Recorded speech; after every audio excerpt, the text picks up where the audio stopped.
What's good? What's good? What's good, my peopleizations? What's goody, my peopleizations? Let's talk about it today. So, um, news surface that we're gonna get two massive showdowns, two massive cards. With Charlo going for undisputed against Brian Castano and Errol Spence going in a unification bout against Yordenis Ugas. With that said, it was reported that they was going to be on the same card. I told you guys I didn't like that, right? And then we have Charlo. He came out. He stated that that wasn't true, right?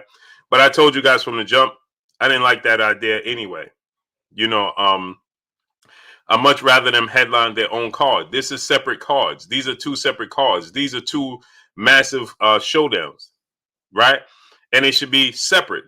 They shouldn't be on the same card. You understand? They should have their own separate lanes. And that's so Charlo, he said they haven't negotiated, so on and so forth, right? But he will be fighting Brian Castano next. Errol Spence will be fighting Yordenis Ugas next. Makes sense, right?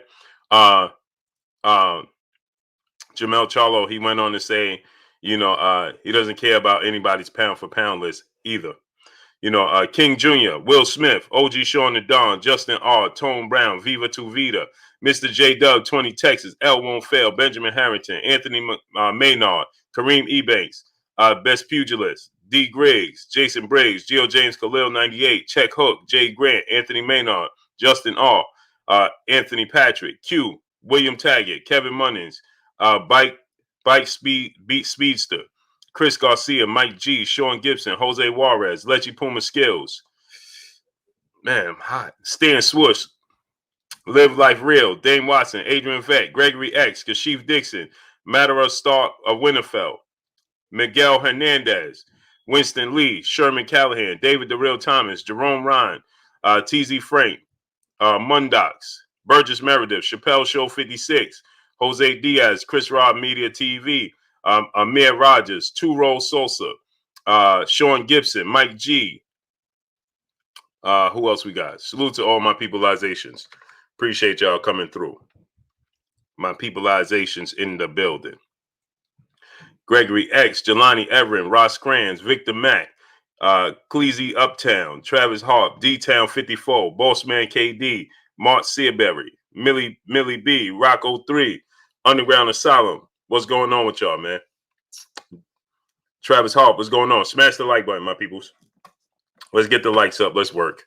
They don't want to send out the notifications that today I see. All good. Wink, what's going on with you? Let's work. So this is the news that we have. Ronald Morgan, what's going on with you, great brother? So with that said, this is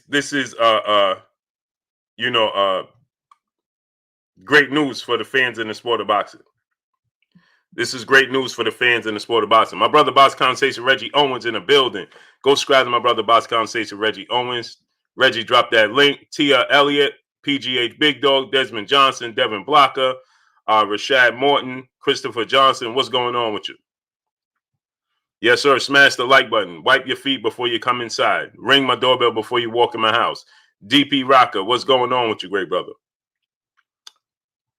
I appreciate you, Miguel Hernandez. Much love to you.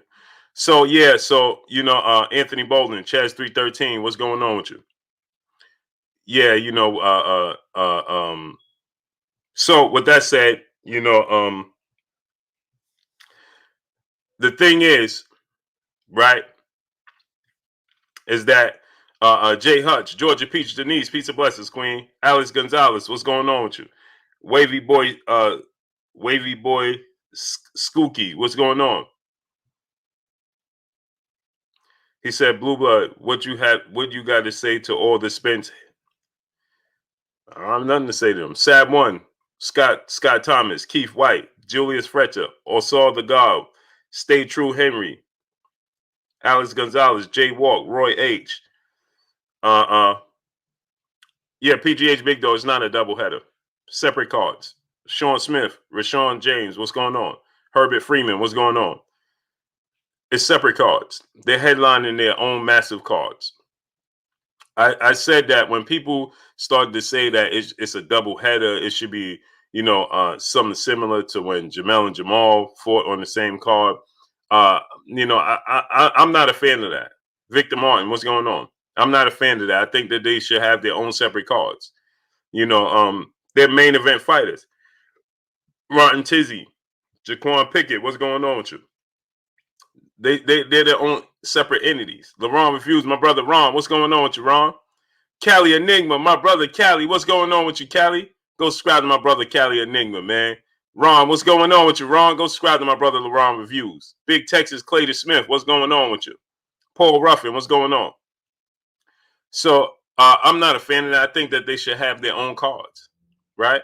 Did we see Tito Shatanda? What's going on with you? Joe Davis 2310, what's going on? Did you ever see Roy Jones and Bernard Hopkins fight on the same card? Headline 2 separate cards. L.E. Fly 1988P, what's going on? Klotz, what's going on? Did you ever see such a thing? Huh? Did you ever see Q, what's going on? Loose Bills, what's going on? Did you ever see Sugar Ray Leonard and Tommy Hearns, headline the same card? Jay Lynn, peace and blessings, Queen, how you doing? Ishmael, Greg Roberts, what's going on? Do you ever see that? Sugar Ray Leonard, they split a card. Did you ever see, Floyd Mayweather? Well, that's a different level, right? Anthony Carlisle, what's going on? Yaakov White, 1, my brother, what's going on with you? Yaakov, 1 White, my brother, what's going on? Christopher Johnson, what's going on? Right? Have you ever seen this before? Have you ever seen, G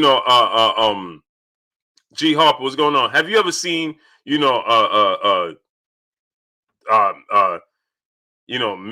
Cotto, he's on one card, and then Shane Mosley's on. No, Fred Roberts, what's going on? So why are they attempting to do this? Dapper Douglas, what's going on? Okay, we understood. Fastlane Jones, what's going on? We understood that you had Jermell and Jamal on the same card twice. They're identical twin brothers. They're very successful. Okay, cool. Right? We saw it once. Okay. Then you gave it to us again. All right. Enough is enough. Babalu Machette, what's going on?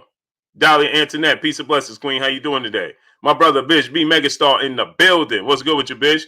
If you got sons, daughters, nieces, nephew, friends with little kids, little cousins, have them subscribe to KK Penson TV. My brother Bish, please drop the link, brother.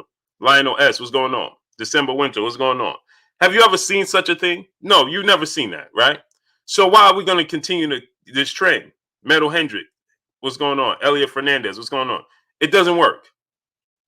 It takes away from the card. That card, the last card that they had, when Jermell fought Jason Rosario and then Jamal fought Sergey Derevyanchenko, cool. Esco 2 times, what's going on? But it was drawn out. It was dragged out. Now, I watched it because I'm a hardcore boxing fan. I watched it from the beginning to the end. How many people did they lose in that span before you got to Jermell and Jason Rosario? Kenneth Pinkney, what's going on? On Q, what's going on? How many casual boxing fans do you think they lost or fell off by the time they got to Jermell? No, Jermell fight was too important to have fans fatigue out. Black Gold Soul, what's going on? Sean Smith, what's going on? See Me Grow, was Jay Lim, peace and blessings, Queen. Jermell Charlo is too important to the sport of boxing and the fans to have fans falling off simply because of fatigue. Steven Taylor, Terrence Miller, what's going on? Mr. Moet, what's going on? Cortez Bowles, what's going on?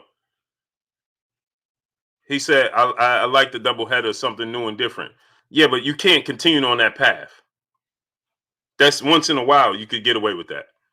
How many fans do you think dropped off, though, by the time they got to Jermell? Jermell and Jason Rosario, they got in the ring at like 11:30, almost 12, right? Black August, what's going on? Ronald Morgan, what's going on? It was almost like 11:30, 12 o'clock at night by the time they got in the ring. New York time. Johnny Tsunami, what's going on? Fat Cat Shadowboxing, what's going on? Smash the like button, people. We got 350 people. Let's get 350 likes. Yeah, yeah. You did it once, and it added up. He said they lost 3,000 people. Right. So I would like to know the numbers for Jamal's, the peak numbers for Jamal's fight, and the peak numbers for Jermell's fight. Brian Broussard, what's going on? Right. The peak numbers for Jermell and the peak numbers for Jamal. I would like to know that because I had a fight party, and people started leaving. Like, all right, bro, catch you later. Sean Smith, salute. People started leaving. All right, bro. Rashawn Hemingway, what's going on? And I'm like, man, y'all gonna want to see this. Jermell and Jason Rosario, that's a huge fight. Master Eden, what's going on? Exactly. Callie said the cards need to be smaller in this era. Attention span is shorter. Facts. Right? Paul Flame, aka Stoopster. Salute. Master Eden, what's going on? Tell the Scott, peace and blessings, Queen. How you doing? Let me tell y'all, right? I was at the Demetrius Andre fight, Harry Jones Jr. What's going on? And let me tell y'all this. When he fought in Boston, right? He fought in Boston. That was for the WBO belt when he was supposed to fight Billy Joe Saunders, right? Well, he made his ring walk at about Avboy Jr., 83. Rahul Amin, what's going on? He made his ring walk. Roland Markland, Greg Abernathy, Marvin Williams, Neil X. Davis, what's going on? He made his ring walk around 11:30, right? The streamer, what's going on? The place was empty. The place was empty. I kid you not. And Eddie Hearn was so frustrated. Grind Hard Sports Nation, what's going on?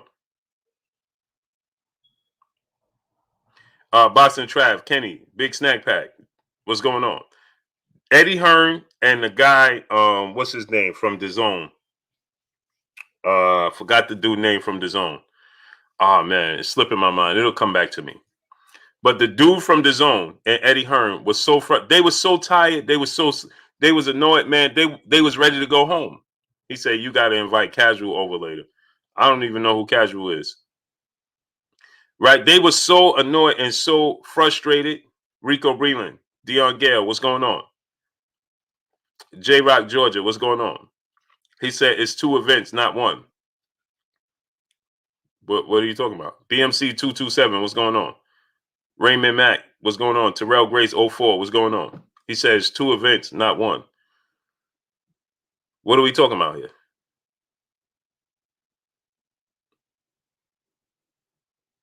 What are we talking about here? I'm saying I'm giving an example. I didn't say it was 1 event. I didn't say it was 1 event.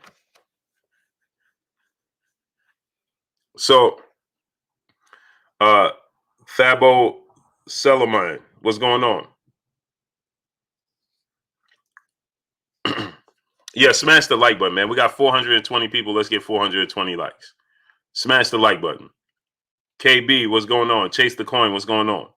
Right? So it was two set. It was the woke the truth. What's going on? Taylor for wealth. What's going on? So now you look at Tay Brown. Peace of blessings, Queen. How you doing? Ronnie Lewis. What's going on? Marcos Herrera. What's going on? So now it dragged out so long. People was gone. By the time, what was the guy name? Loyal to the game, Boston Talk. What's going on? I forgot the guy's name he fought in replace of Billy Joe Saunders at the Celtics arena, Boston Garden. Man, by the time he made his ring walk, hey, nobody was there. Rodney Vance, what's going on? Nobody was there. The guy, the owner of the Zone, he was highly upset. Eddie Hearn was frustrated and upset. You know, there was nobody there. People left because it's you need. It's so like my brother Callie said. The attention span today's time is so short. Dutch Master, what's going on? It's short. It's short. So people started to drop off. And when you have double header cards like that, especially on television, where people, Chris, what's going on? People have the option to turn the channel, or people have the option to do other things, and you start to lose. It loses attention, and that's what starts to happen, right? That's what starts to happen. You understand? So, with that said, Jeremy 2684, what's going on? So with that said, you want to separate it, break it up. Sin P, what's going on? Let it have its own, let it be its own entity. You understand? Charlie J, what's going on? Because it's too big of fights, and they meaningful fights. Jermell versus Castano, meaningful fight.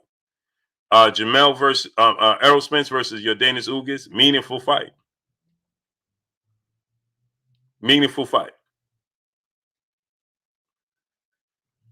It's a meaningful fight. Right?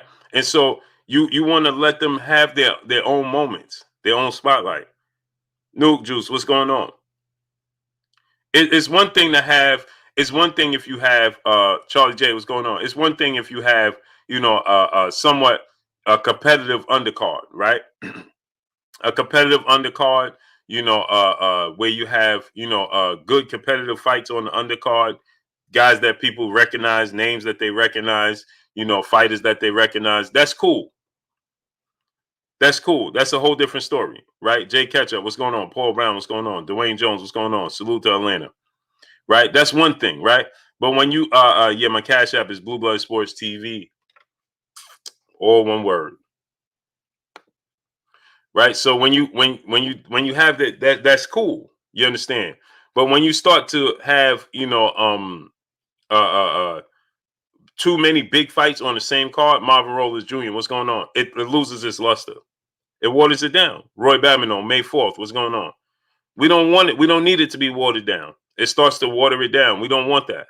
We don't want it to be watered down, right? We want to look forward to Errol Spence and Yordanis Ugas. And now you can have, names on the undercard, right? And I'm just going to throw out names. I'm not saying that they signed with this promotional company or not. Jason May, what's going on, right? I'm not saying that they signed with this company. I'm just giving, names, right? Let's say you had, like they did when they had Nakatani and Felix Verdejo, right? Action-packed fight, great fight. It wasn't a main event, but it was competitive. It was great. You could identify with both names. It was competitive, good fight, perfect. Perfect. Remember when Floyd Mayweather fought Canelo Alvarez, and then they had Danny Garcia. They had Danny Garcia, and they had Lucas Matisse as the undercard. Coach Pat as the co-main event. Great fight.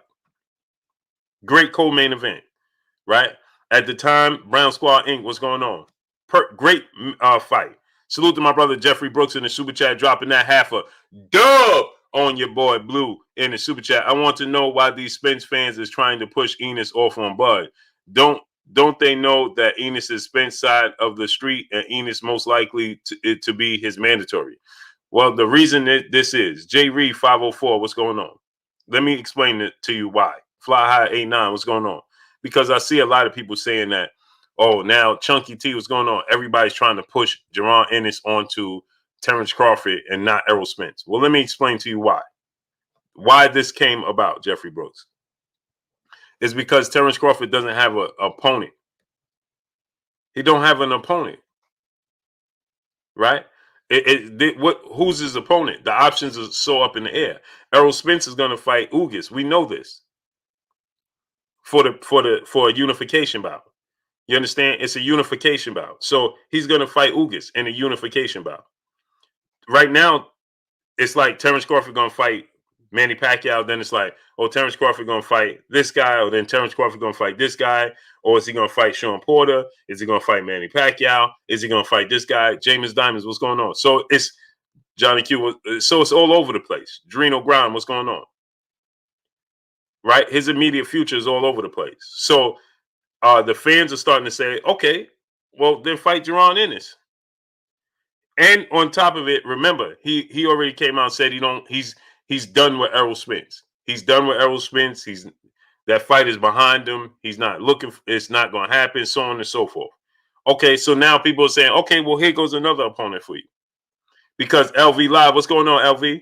J Rock, Georgia, what's going on? Because keep in mind, Errol Spence never said he wasn't going to fight Terrence Crawford.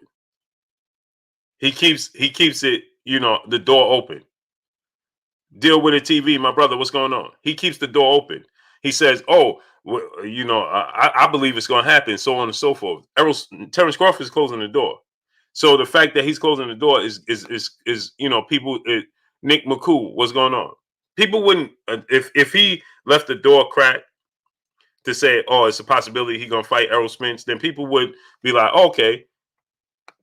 Nobody would be talking about him and Jaron Ennis. But the fact that he closed the door on it and he's saying that fight is overweight and he ain't looking forward to it's not going to happen, right? Then people are saying, okay, well, what about this opponent? GF Hister, Brown going 1. What's going on? Romel Lane, what's going on? My brother LV said Blue Bud playing games. And that's what people feeling that way. You see what I'm saying? Jafari Caesar, my brother in the super chat, he said because Spence is doing all the heavy lifting. Right. So exactly. It's and that's another thing, my brother Jafari Caesar.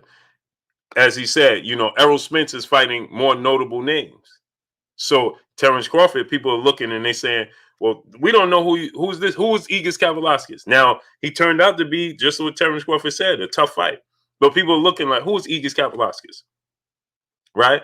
And then he's fighting Jose Benavidez Jr. At the time, people didn't know who he was. If you wasn't a hardcore boxing fan that knew he was a blue chip prospect in the sport of boxing, you didn't know who Jose Benavidez Jr. was. And so, people like, who is Jose Benavidez Jr.? You understand what I'm saying? And then it's, who is this guy? Who is that guy? You understand? Dahlia Antoinette, the queen in the super chat, dropping that half a dub on your boy Blue in the super chat. Appreciate you, Queen, 1000%. My brother Drino Grinds in the super chat, dropping that half a dub on your boy Blue in the super chat. He says, salute, Blue. Who would you pick winning, Crawford or Ennis? Right now, Terrence Crawford. In a little bit of time, Jaron Ennis. Box fans, Hubble Telescope, Robert Wright. What's going on? Right now, I'm picking Bed is TG 112784. What's going on with you, great brother? Right now, I'm picking Terrence Crawford. Right now, I'm picking Terrence Crawford.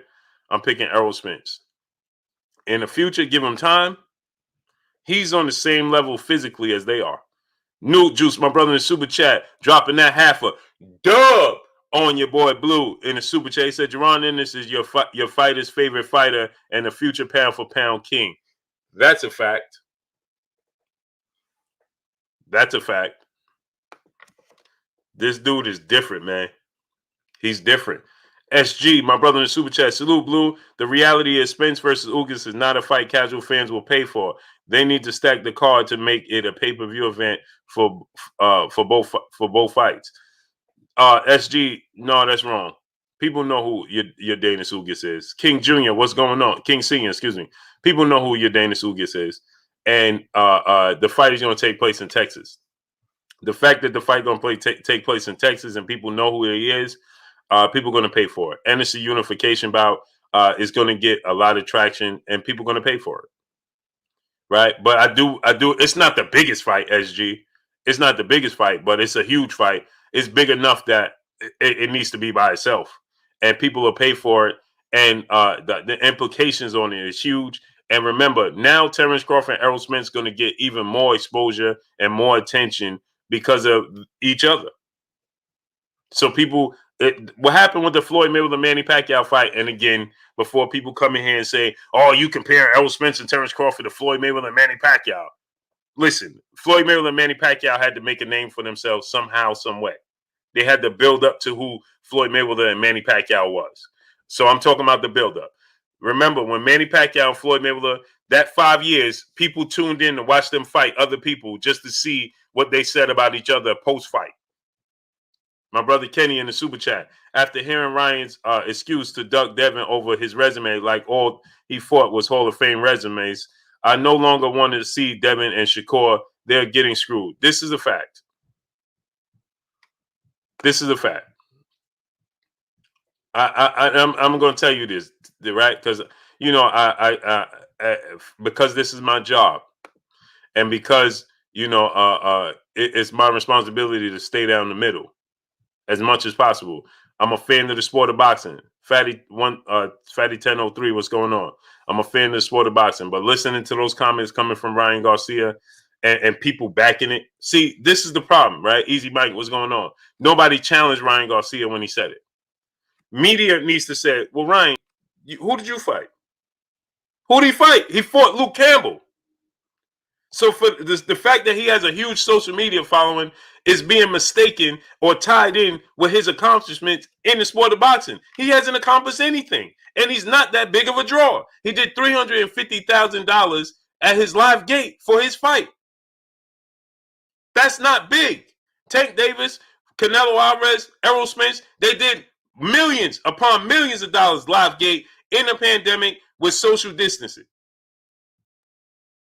He didn't do it. It don't translate. Just like Timothy Bradley said. He has a lot of teenagers and young kids that follow him. They're not buying tickets to fights, and they're not paying for pay-per-views for fights. It don't translate. It don't. Trevor Franklin, my brother in Super Chat. I want Jermell versus Jacobs on Spence and Jermell card. Jermell versus Jacobs on... Nah, man. We got to separate these cards, man. We got to separate these cards. Jermell Charlo versus Danny Jacobs needs to be his own card. Errol Spence and Jermell card, that's too much. Y'all overdoing it, man. That's too much. It don't go together. Those three fights are their own separate entities. Y'all got to understand the level of the fights and the pay. No, y'all got to separate it. That's not realistic. Not realistic. Gregory X, my brother in the Super Chat, he said, let Ennis fight Riverside Rocky and Keefe in 2021. Ennis will be ready for a shot in the spring of 2022. Oh, I agree with that. I agree with that. I want to see him fight Jamal James. Ricky Queen, what's going on? Jamal James or Seth Brundle, 10-8 round. What's going on? Reginald Chase, what's going on? I want to see him fight, Igis Kavalauskas and Jamal James. His next two fights. I love those two fights. I think those should be his next two fights. But in the spring of 2020, oh, for sure. He'll be ready. B. Wade, what's going on? Keith Thurman's not going to fight him. It's not going to happen. B. Paulie, what's going on? Tamari Laurie, peace and blessings, Queen. Where you been at? Peace and blessings to the Queen. Tamari Laurie in the Super Chat, dropping that half a dub on your boy Blue in the Super Chat. She said, just clocked out and got time to watch today. Much respect, Blue. Keep on doing your thing. Appreciate you, Queen. I had to paraphrase a little bit. Right? I appreciate you, Queen. Where you been? Hope all is well with you. Real McCoy, my brother, what's going on? Haven't seen you in a month of days. Super Mac time. My brother, CB Sports TV, Carl Burrell, expecting that baby coming soon, baby boy. Chantel Hill, what's going on? How's that going, my great brother, Carl Burrell, my brother, CB Sports TV? Chunky T, Jelani Everin, what's going on? Victor Martin, what's going on? Salute to Jeffrey Brooks in the Super Chat. Once again, dropping that dub on your boy Blue in the Super Chat. He said, well, Crawford versus Ennis isn't going to happen, just like Crawford versus Spence isn't going to happen because of the top rank and PBC can't come together. That's why I say Spence will probably land that fight instead. No, Jeffrey Brooks, I have to correct you, great brother, and I appreciate you in the Super Chat, but I have to correct you one thing. Jordan Maverick, Los Angeles Lakers, Mick Boxing 79, what's going on? Southern T Boxing, my brother, what's going on? Go subscribe to my brother, Southern T Boxing. Sharat K, what's going on with you, great brother? It's going well, bro. Baby girl will be here in a couple months. Oh, man, I know you can't wait, man. Congratulations, great brother. MP WTF, what's going on, great brother? So let me correct you, great brother. Cedric Trailer, what's going on? I got to correct you, Jeffrey Brooks. Jaron Ennis and Terrence Crawford won't have the same issue that Errol Spence and Terrence Crawford have because Jaron Ennis is not signed to the PBC, great brother. He's signed to Cameron Duncan. Okay, and Cameron Duncan Promotions. He's not signed to the PBC. He just has a deal that he just fights on Showtime like the PBC fighters. He's not a PBC fighter. Oak Park Boxing, Alex York, Lamont Griffin, what's going on? Trap Media, what's going on? He's not a PBC fighter. Mr. Nigeria Boy, what's going on? He is a Cameron Duncan fighter, like Brian Norman Jr. and There's another fighter I'm missing, but he's not a PBC fighter. Okay, AJ Celestine, what's going on? He's a Cameron Duncan fighter. He just fights on Showtime, and PBC just haven't happened to have a deal with Showtime. Juan Marshall, Lifetime Eon, what's going on? You understand? Okay, Tamari, blessings to you, Queen. Jadon One, what's going on?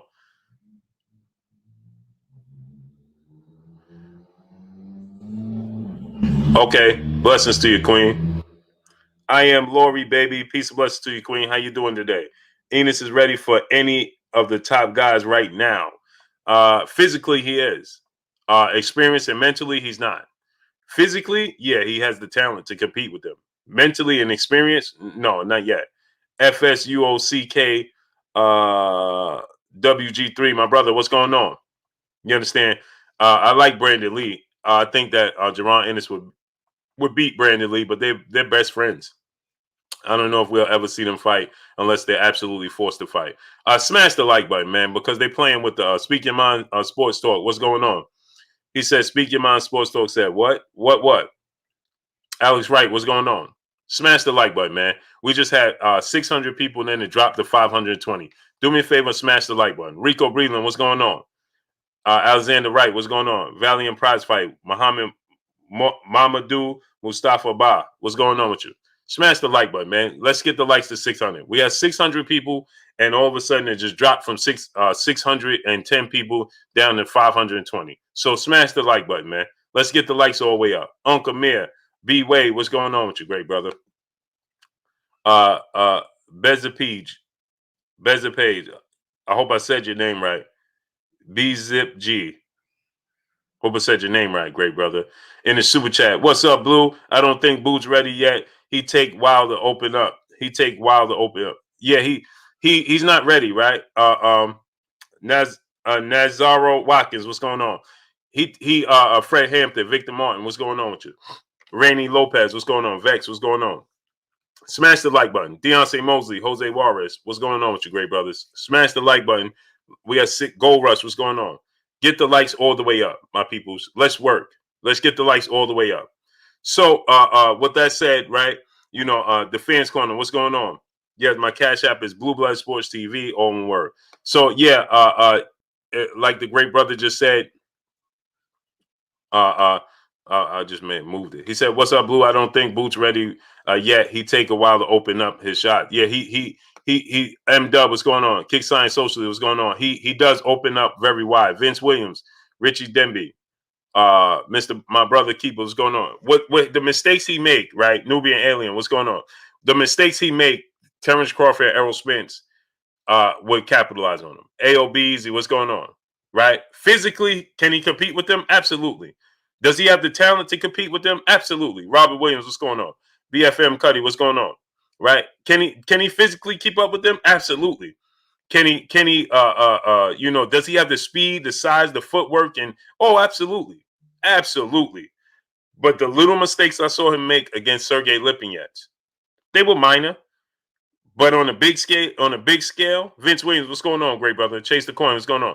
In a big scale, they would be major. Money in the Ghetto, what's going on? That's the problem. You understand? New Life, Business Brain, what's going on? Leland Lynch, what's going on? On a big scale, those little slight mistakes he made would become huge. They would come high. They will be highlighted. You understand? Fred Holland, what's going on? Because when Sergey Lipinets, see, I watched the fight within the fight, if that makes sense. Maybe it do, maybe it don't, right? But I watched the fight in the fight, right? And when Sergey Lipinets landed those right hands, right, like this, they were like triple G punches. These Marcos Maidana, right? They were awkward, unorthodox punches, right? And what he did was, right, those punches landed 3 times. Right? Now, obviously, they didn't have much effect, but they landed. So you can't get in the habit of letting those types of punches slip through when you get on the big stage. If Errol Spence and Terrence Crawford see that, they may see, here's the difference. Errol Spence and Terrence Crawford, They'll land a punch. Vince McGee, what's going on? They'll land that punch, and then later on, AOBs, what's going on? They'll land that punch, and then later on, they took a mental note and said, I can land this punch? Okay. I'll revisit that later on. Tex Rock, what's going on? I'll revisit that later on. Right? A17 Boxing B, what's going on? I'll land that one. I'll wait. I'll put that in the bag. I'll let you forget about it. Right? Creighton Brooks, what's going on? He said, you take chances, my brother A17 Boxing B, you take chances with lesser competition. No, you're not supposed to. Mia, what's going on? Creighton Brooks, what's going on? Yeah, there's fighters that do, but you're not supposed to. Why? Because you take those bad habits with you into big fights. And then those bad habits become, guess what? Muscle memory. Those bad habits become muscle memory. And before you know it, you're making those same little mistakes on a big scale. That's why on a less scale, you're using it as practice. Right? Antone Martin, what's going on?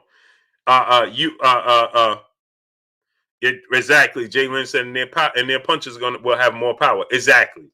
Adam M, what's going on? You use these fights to hone your craft.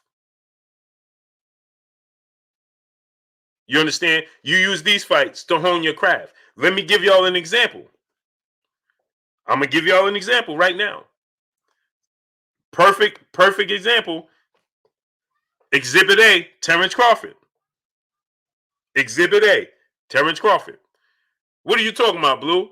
Terrence Crawford, on a lesser scale, when he fought Yuriokis Gamboa, and when he fought guys like Hank Lundy, and when he fought guys like Derry Jean, when he fought guys like that, he didn't respect them. So what did he started to do? He started to carry those bad habits into his big fights. Now he won, but look, every fight, it seems to get closer and closer and closer. You understand what I'm saying?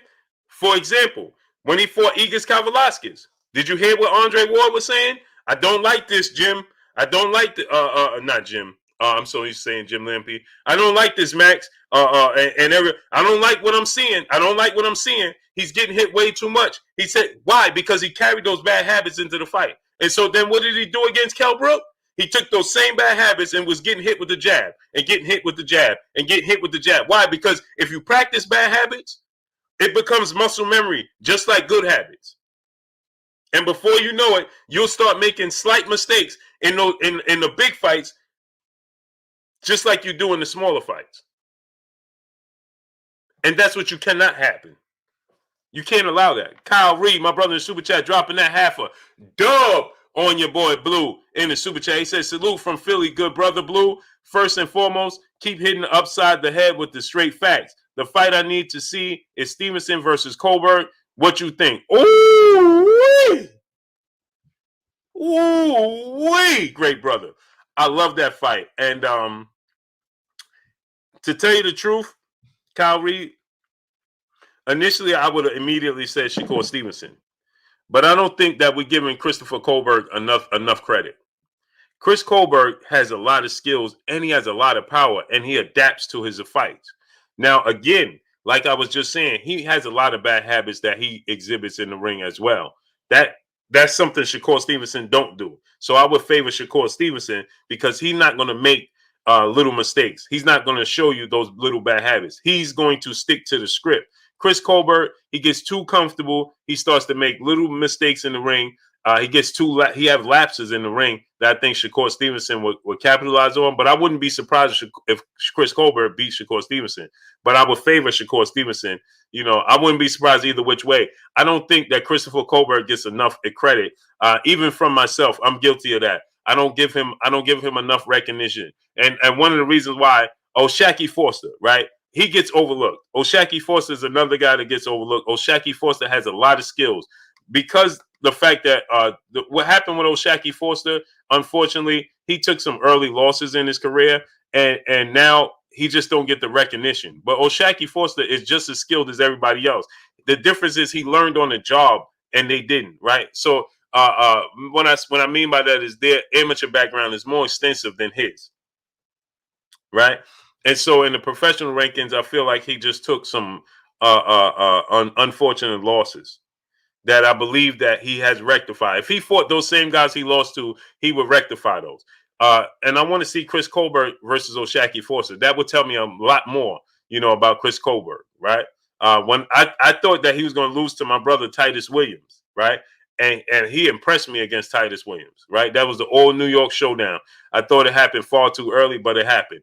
And he impressed me against Titus Williams. I had favored Titus Williams to win the fight because he's the bigger puncher.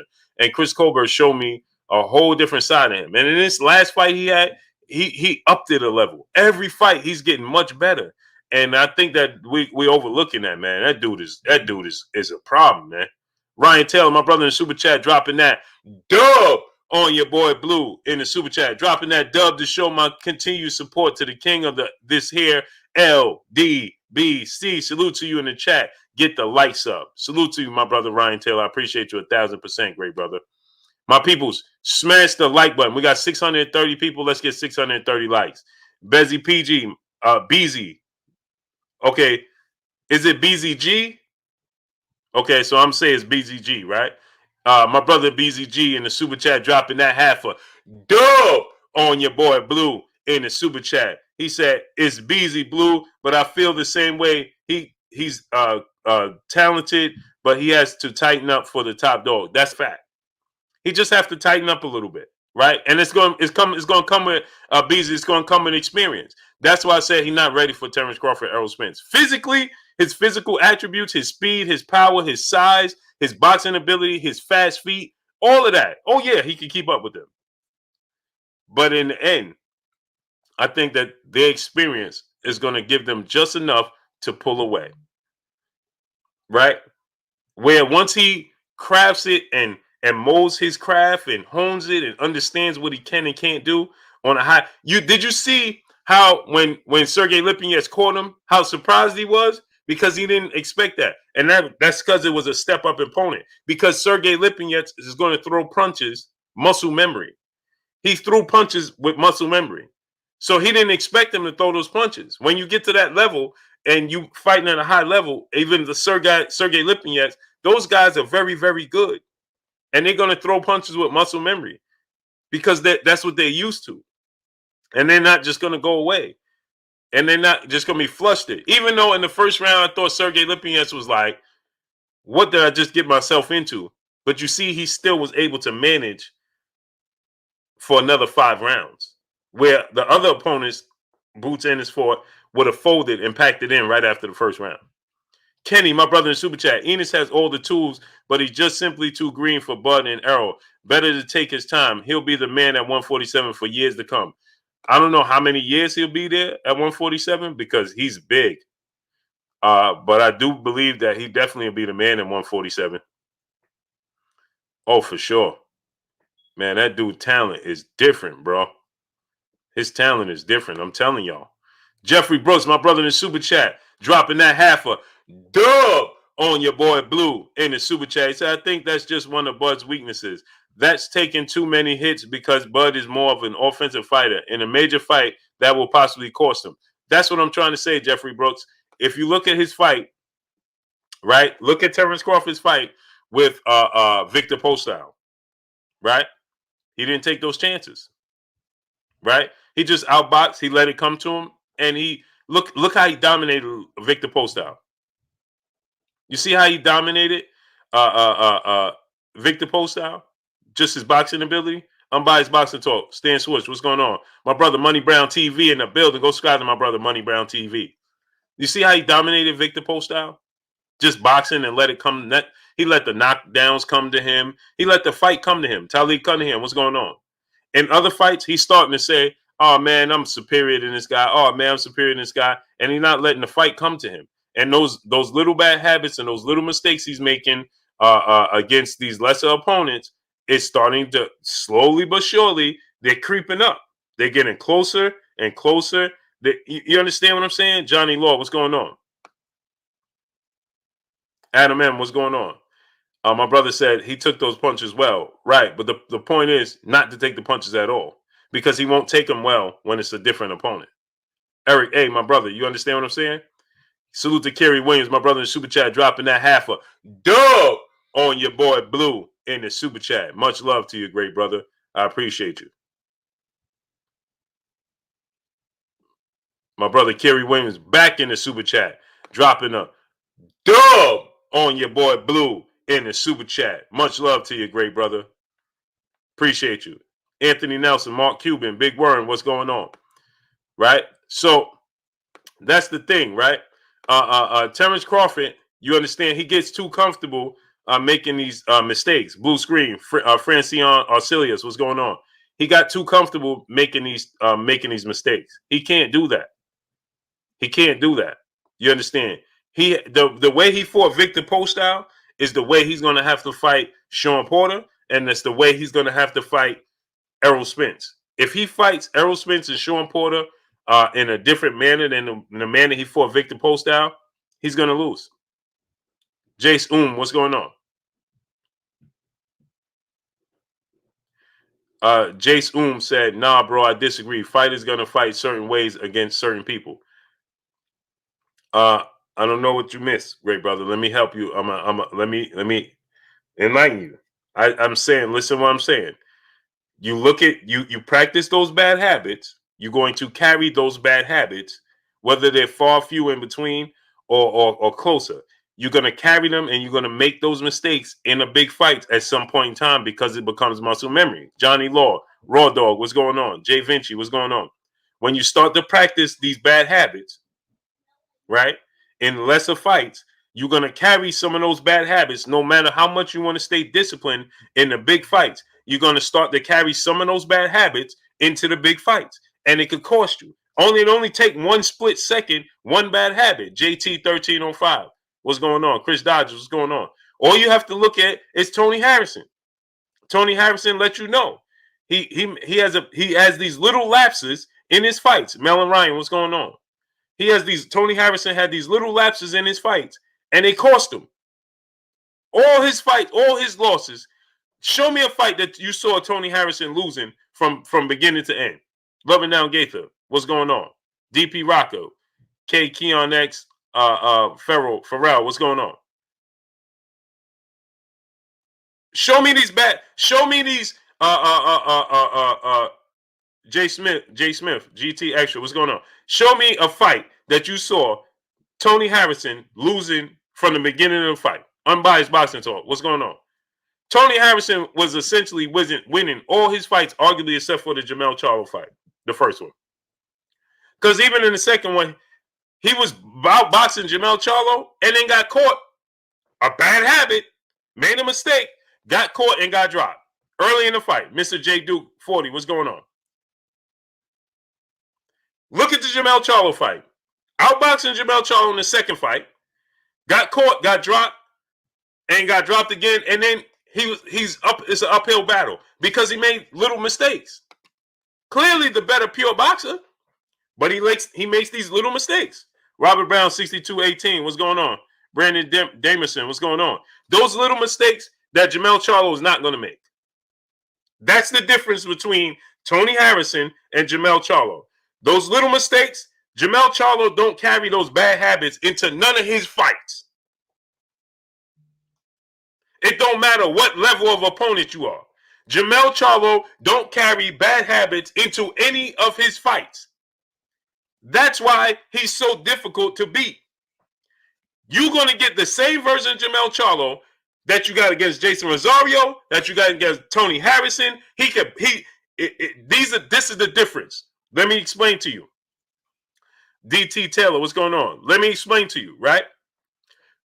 When you say fighters going to fight different fights in different ways, in different manners, Jermell Charlo should be the example to that.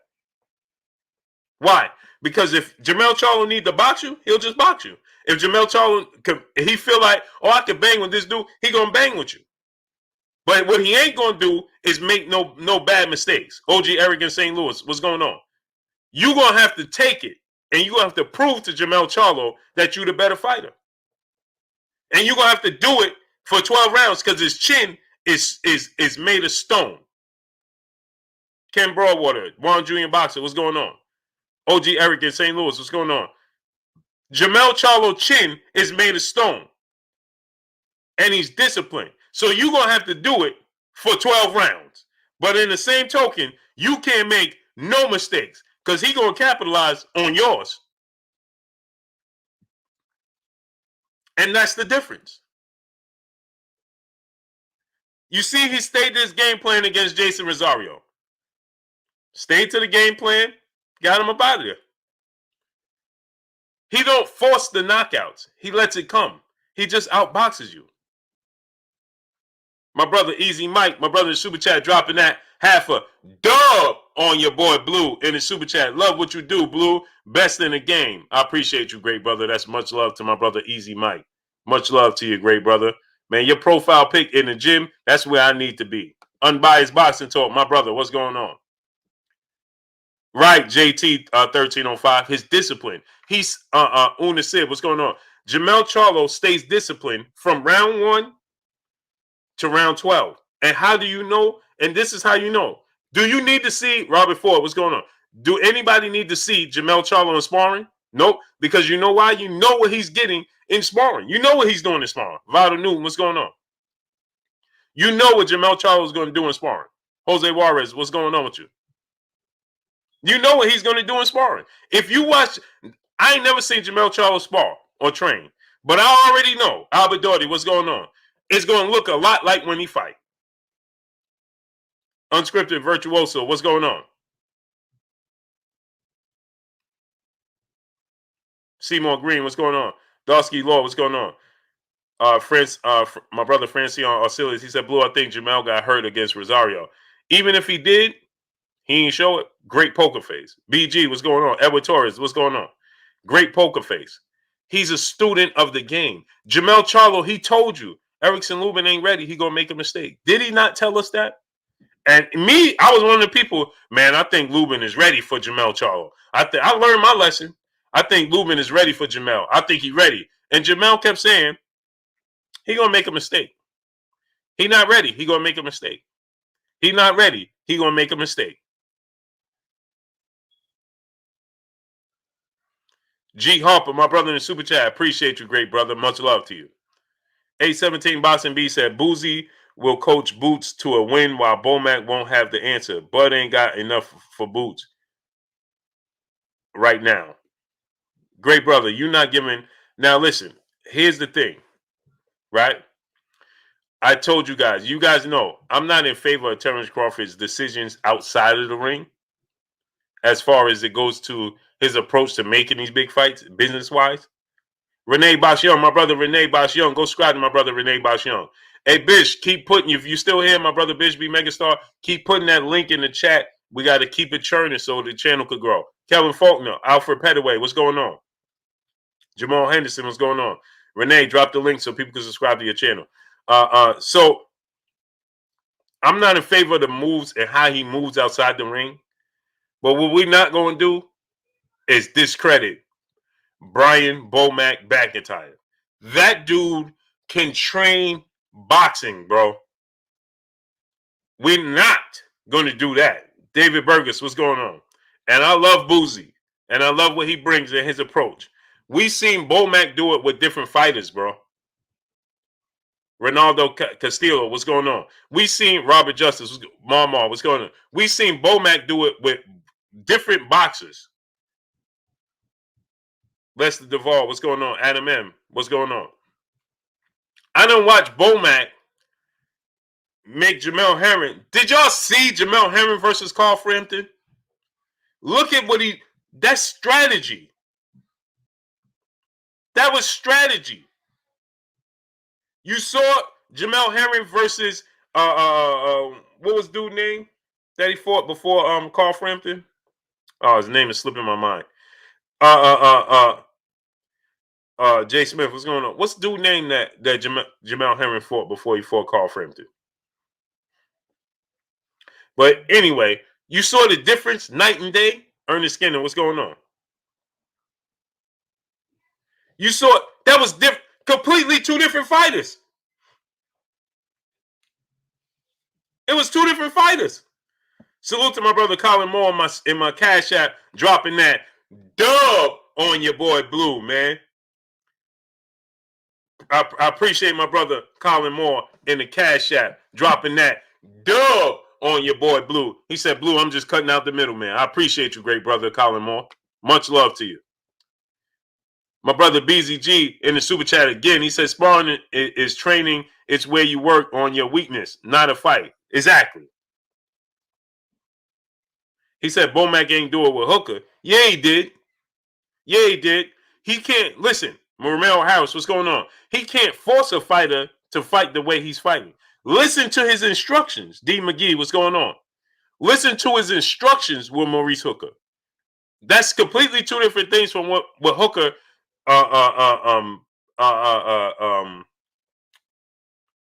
what's the word I'm looking for? He didn't follow out the instructions. Bomac can't force him to do that. He can't force him to do that. You think Bomac ain't teach him to use his range, use his distance? He can't force. Listen, let me give you an example. Antoine Reed, what's going on? Let me give you an example. Oi, Jamaica in the building. What's going on with you? Let me give you an example. Alex York, what's going on? Santos S. Montañez, what's going on? Paul Counterboxing, what's going on? Let me give you an example. When Terrence Crawford fought against Igis Kavalauskas, right? When Terrence Crawford fought against Igis Kavalauskas, and Von and Steph TV, what's going on, great brother? He fought against Igis Kavalauskas. Demetrius Bright, what's going on? Dion White, what's going on? He fought against Igis Kavalauskas, right?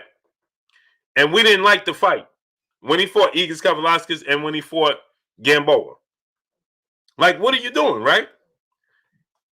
After the fight, what did Bomac say? What did Bomac say?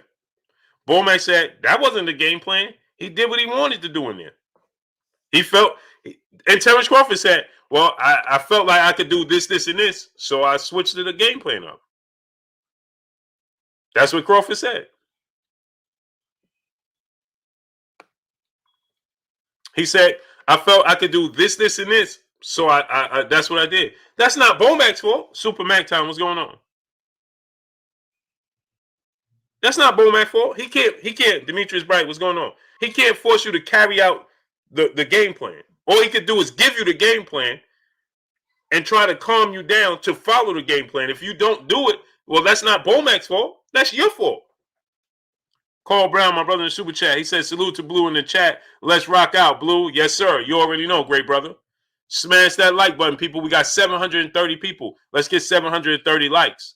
Jeffrey Brooks, my brother in the super chat. Crawford, nor Spence better not make the mistake by exchanging blows with Ennis. Ennis is packing a much stronger punch. Oh, I agree with that.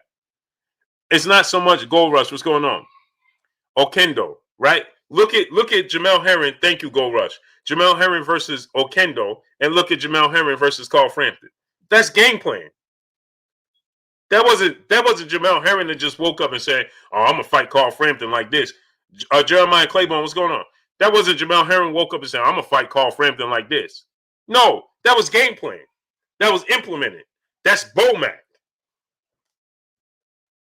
That's Bomac. So let's not, like I said, the decisions, I would much rather him make better decisions as far as making these bigger fights. Antonio King, what's going on? But I ain't going to take from Terrence Crawford's skills, and I ain't going to take from Bomac as a trainer. Because I done seen Bomac train different fighters, and they have success.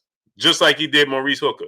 Maurice Hooker could have won the fight against Jose Ramirez, and he could have won the fight against Virgil Ortiz Jr. Look at the success he was having when he did follow somewhat of the game plan. You could tell what the game plan was, and he was having success against Virgil Ortiz Jr. King Sadiq, what's going on? That's not Bomac's fault. He can't make you follow out the game plan. He can't. He could give it to you. He could try to calm you down. He could try to talk you through it. That's on you when you get in the ring. B. Martin Jr., what's going on? Philip Julian, what's going on? That's on you when you get in the ring. G. Harper, my brother in the super chat, once again dropping that half a dub on your boy Blue. He said, forgot to send a message, shaking my head. Did you see the exchange between Francis Ngannou, UFC heavyweight champion, and Tyson Fury on Twitter? I'd love to come on and talk boxing, about boxing MMA one day, bro. It will be, oh, no doubt, G Harper. Inbox me on Instagram at Blue Blood Sports TV, all one word. Because I wanted to start doing the UFC channel, but I'm gonna tell you right out flat. I know who Ngannou is, but I'm a casual UFC fan. I don't know. I listen. I'm a super casual UFC fan. I know the big names, and that's it. Gabriel Navarro, Willie Perdue. What's going on? You. I don't know. You put me in front of the big names in UFC. I know who they are. You put me in there with you start talking the rankings. It's like talking a foreign language to me. Sasha, peace of blessings, Queen. How you doing today? Is anyone else sick of hearing the name Devin Haney? Why, Sasha? Why you tired of hearing the name Devin Haney? The Guru, what's going on? If you hearing the name Devin Haney, that means he's doing something right. Why we tired of hearing Devin Haney? Al Green, my brother, the Guru, what's going on?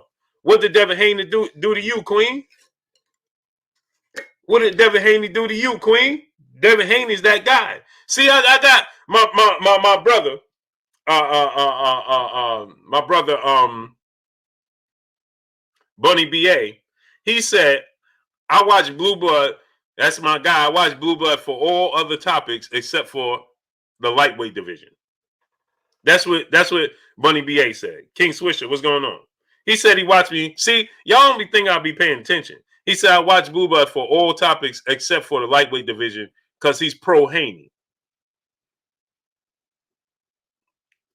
Listen, I'm going to give you who I believe will win the division.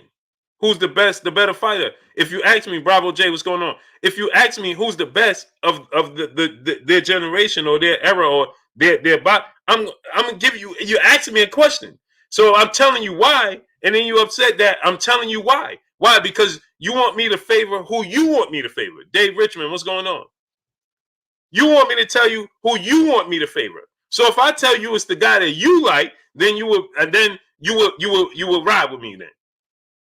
Because I'm telling you it's the guy that you like. But when I tell you the truth of who I believe, my truth, or who I think is going to win, then I'm telling you, oh man, this guy's biased. Blue screen, what's going on? Tank is not the best. He's not. Tank only had one fight at 135, and he's not even fighting at 135 anymore. How could he be the best 135 pounder? And Tank Davis don't want to acknowledge Devin Haney. He don't like that fight. He don't like the style matchup. Jet lag, what's going on?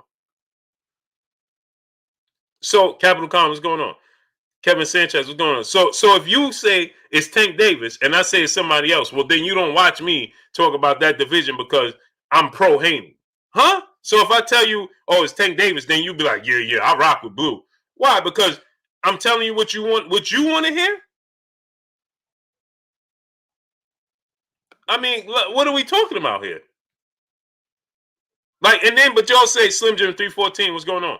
Well, because Blue Blood is biased. No, you're biased. So if I don't favor who you want me to favor, then I'm biased. V-Rock, what's going on? How does that work? How does that work?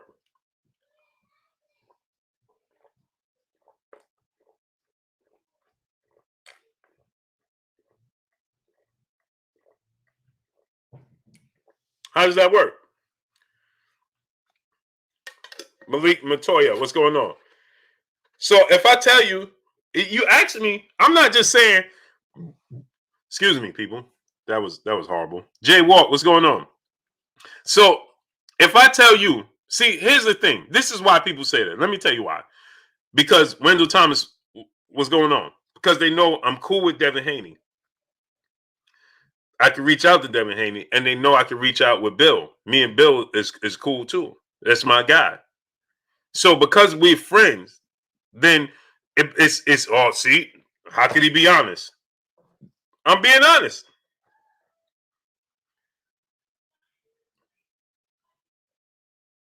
Look at Robert Johnson. See what I'm talking about?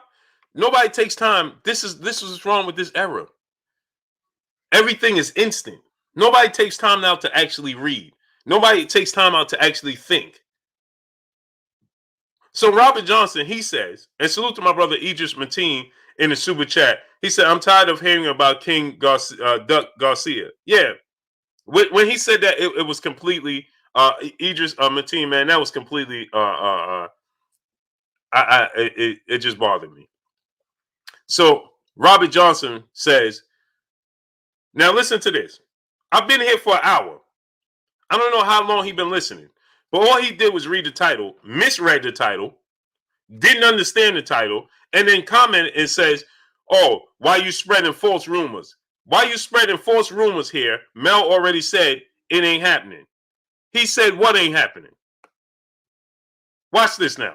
He said what's not happening? What's not happening? Kurt Kerr, what's going on? Jeremy Howell, what's going on? What's not happening? What did he say is not happening?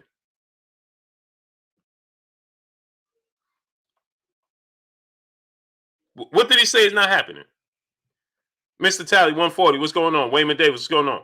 It would suit people better to actually listen and learn something. It would suit you better to listen and learn something. So what did he say is not happening? So since you came in and said, oh, why you spreading false narrative and false rumors, he said it ain't happening. What did he say ain't happening? TD LLC, what's going on? Why you put, if he said, why put it up if Colonel said he ain't been in talks for no upcoming fight yet? So, Robert Johnson, first and foremost, he says we hadn't started negotiating, right? How much information you think he's actually going to put out there? So when it gets announced, Robert Johnson, you going to come here and drop that super chat? Just like you were so quick to come in and say, oh, you're spreading false rumors. So now I need you to come back just as soon when it gets announced and everything, right? I want you to come back just as quick and drop the super chat and say you was right. How about that?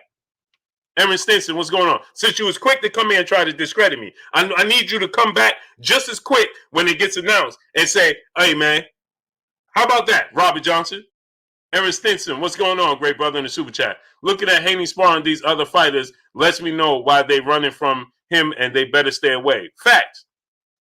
And what he was saying was, Robert Johnson, what he was saying is that he's not, he said there ain't been no negotiations yet.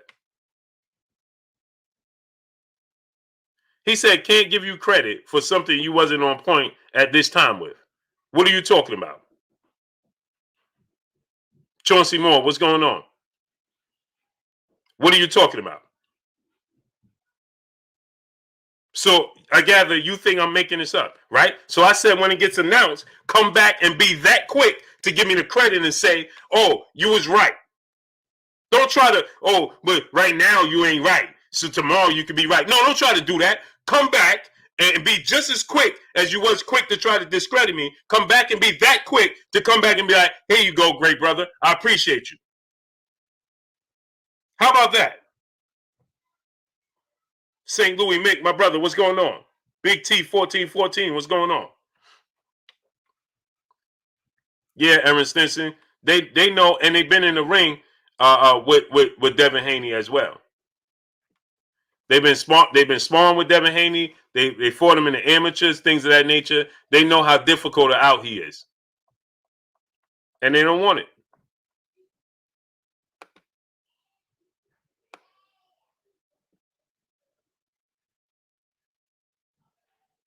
Man, these dudes is unbelievable, man. TR, what's going on? Black Cat, what's going on? Al Rose, what's going on? They so quick to want to come and discredit. Oh, he never. They always want to be quick to discredit you.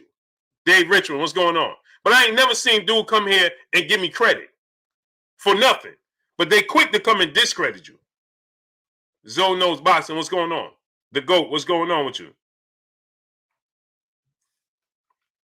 He said, Blue, is it true that Errol said boots is easy work? No, he ain't say that. I ain't see him say that. Home of the champions, Al Green, what's going on? What he said that he wasn't negotiating, and then he said, but they planning on negotiating. That's what he said. this is what Jermell's saying. That he's saying he's all but saying we looking forward to negotiating and making that fight happen. We haven't started, and there's no truth to me fighting at the same time as Errol Spence.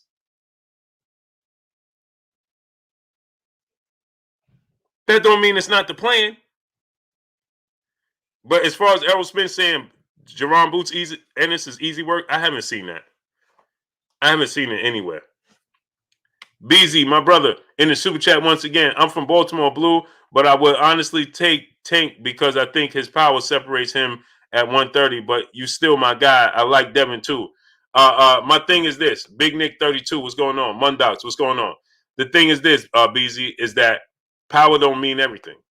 Power don't equal winning. Yeah, on the lower level, power equals winning.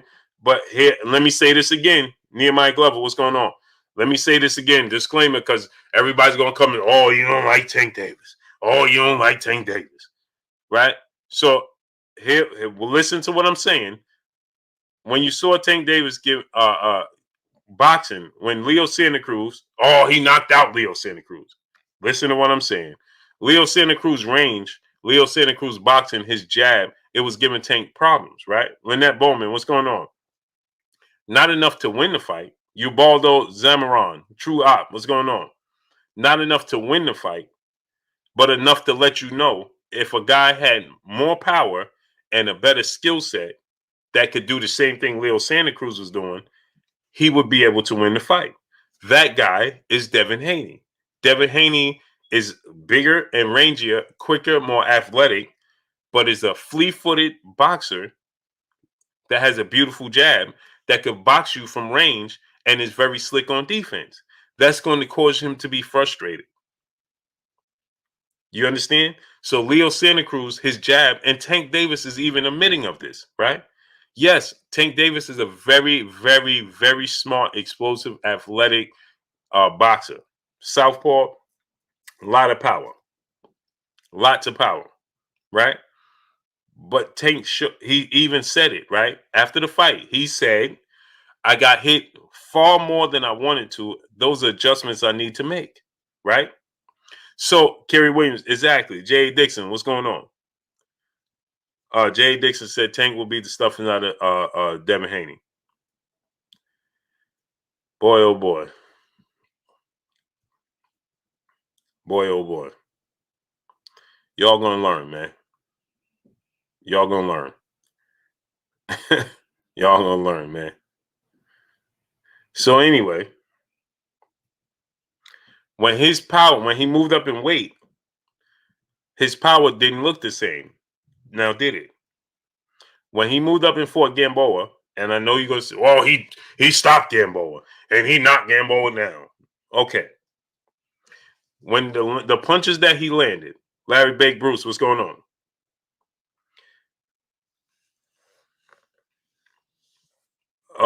V-Rock, what's going on? When he was landing those punches on Gamboa, it didn't have the same effect he did at the lower weight classes. Lester Duvall, what's going on? The reason being is bigger guys going to take his punches, right? B Fitness, what's going on? That's why you see guys like Brian Norman Jr. in sparring now. I know it's sparring. Just listen to what I'm saying. Brian Norman Jr. says that you can make him one-dimensional, right? Essentially, right? Once you get his timing and speed down, right? He says, I didn't lose any more rounds from there moving forward against Tank. I started frustrating him, right? Friday, any 777. What's going on? Because it's just like bad habits. Once you start to rely on power, right? You start to rely on power. Ashante L, Mango Juice, 007, what's going on? Michael Kirkland, what's going on? You start to rely on power. When he fought bigger guys that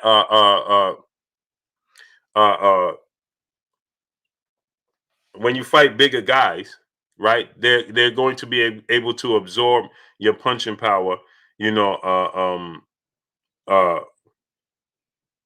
far more than guys at smaller weight classes.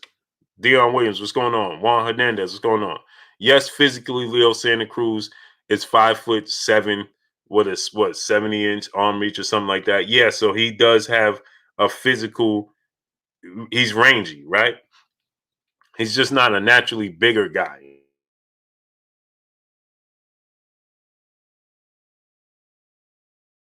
So that's the difference. Okay. So what I'm saying is, yes, against Yorioka's Gamboa, he was landing big, clean punches. But what happened against Yorioka's Gamboa? It took him 12 rounds to knock out Yorioka's Gamboa. Why did it take him 12 rounds? Because Gamboa was able to take his punches. He wasn't able to take them, continue. He nearly made it through the fight. And he popped his Achilles in the second, third round or whatever, right? Partially popped, whatever. He injured himself in the second, third round, and he was able to go 12 rounds. Why? Because of his power and is not going to always translate, right? He has a high ring IQ. Yes, he's a great boxer. Yes, he is. All those things, but he's just not a big guy. Okay? And so with that said, if you are flea-footed and you are slick and you could box him from range, you can frustrate him. You okay? So what I'm saying to you is this. His power didn't translate the way everybody expected it to against Gamboa, right? Now, what happens is that's why after the fight, Tank Davis said after the fight, he wasn't comfortable fighting at that weight class and he was planning to stay at 130. You understand? And smash the like button. We should be at least 800 likes.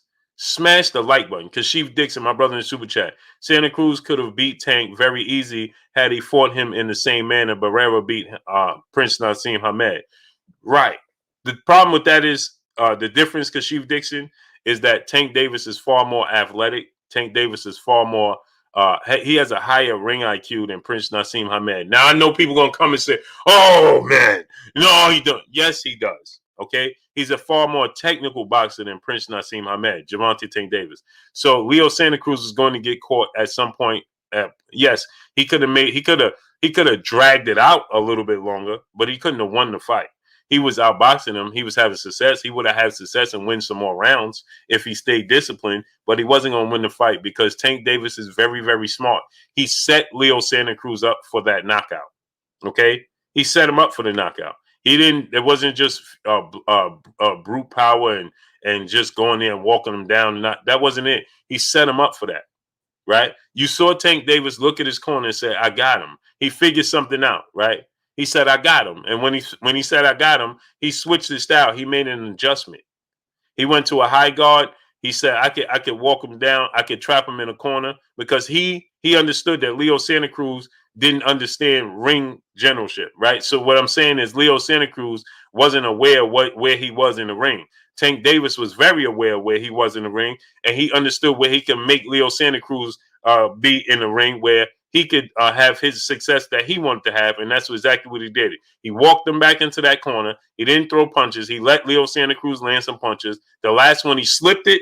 He knew he was going to throw three. He knew he was going to get in a position where he couldn't help himself. He threw the first right hand, it landed. The second right hand came, Tank slipped it, it grazed him. He knew the third one was coming. That's why it was just quick reaction. He slipped it and bang, because he knew it was coming. That's high ring IQ. Right?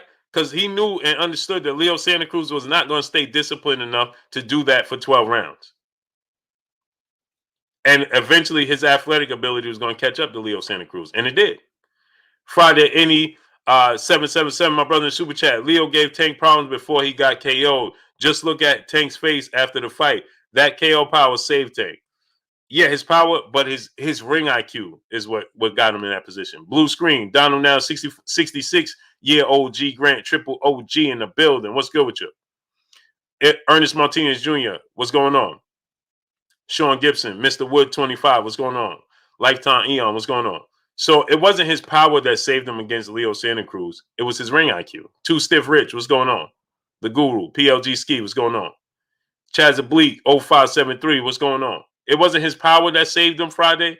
It was his ring IQ. He walked Leo Santa Cruz into that corner and forced Leo Santa. He knew Leo Santa Cruz wasn't going to know where he was at. He knew Leo Santa Cruz wasn't paying attention. He knew that he could get Leo Santa Cruz in that position, and he knew he can. Obviously, he knew he had the power to KO him. You see what I'm saying? He knew that. Juan Hernandez, what's going on? So it was his ring IQ that got the knockout over Leo Santa Cruz, not his power. Obviously, his power, physical powers, would obviously knock him out, but it was his ring IQ that put him in a position to get the knockout, is what I'm saying. It was his ring IQ to do what he did against Yoriokas Gamboa. You see at times, Zach Hurd, what's going on? Jay Walk, what's going on? Ant Jetson, what's going on? You see at times with Yoriokas Gamboa, he started to understand. If you don't understand, if y'all don't believe me, look when he fought Yoriokas Gamboa. He started to people said, oh, he's getting tired. He's getting tired. I never said he got tired in that fight. He didn't get tired in the fight with Gamboa. Gary Childress, what's going on? Okay, Kurt, I'm going to send it in a second. I'm going to send it right now, excuse me. He didn't get tired against Yoriokas Gamboa. He started to understand, okay, I'm not going to walk through this dude. Little Penny, what's going on? Spence versus Charlo. No, Little Penny, not Spence versus Charlo. Spence and Charlo are going to headline their own separate cards in Texas. Travis Wiggins, what's going on? They're going to headline their own separate cards in Texas. Is what's the plan? You Master Allah, what's going on? The plan is for Jermell Charlo and to headline his card against Brian Castano, and for Errol Spence to headline his card against Yoriokas Gamboa, Yordenis Ugas, and in Texas. That's why I said it's the Texas takeover, right? Which is going to be huge in Texas. Smash the like button, get the likes to 800. We should be at 800 likes. Chaz Oblique 0573, my brother in the super chat. Much love to you, great brother. I appreciate you 1,000%. Right? So so again, you look at the fight with Gamboa and Gervonta Tank Davis. Get the likes to 800. Smash the like button. So people said, oh, he's starting to get tired. He got tired. He started fatigue. It was the weight. It was the, he in between, he blew up in weight. No. Gervonta Tank Davis in that fight with Yoriokas Gamboa, it was his ring IQ that kicked in again. He doesn't get enough credit for his ring IQ. I say this all the time. There's only 3 people that can beat Gervonta Tank Davis. 3. The Guru, do I think that Herring is avoiding Shakur Stevenson? Absolutely. Not a doubt in my mind. Absolutely. So there's 3 people that can beat Gervonta Tank Davis. Shakur Stevenson, Devin Haney, and the number 1 overall person, Gervonta Tank Davis. Gervonta Tank Davis. Demetrius Bright, what's going on? He does not get enough credit for what he does in the ring because everybody's enamored with his power. But let me break it down to you. Against Yoriokas Gamboa, right? He didn't get tired in the ring. I know people were saying, oh, he's fatigued. He got tired. He started backing off. No.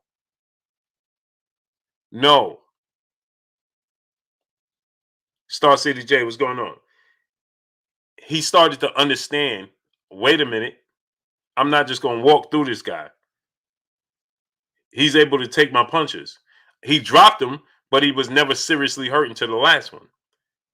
Right? So he was like, listen, I'm going to have to take my time and break this guy down. That's what he did.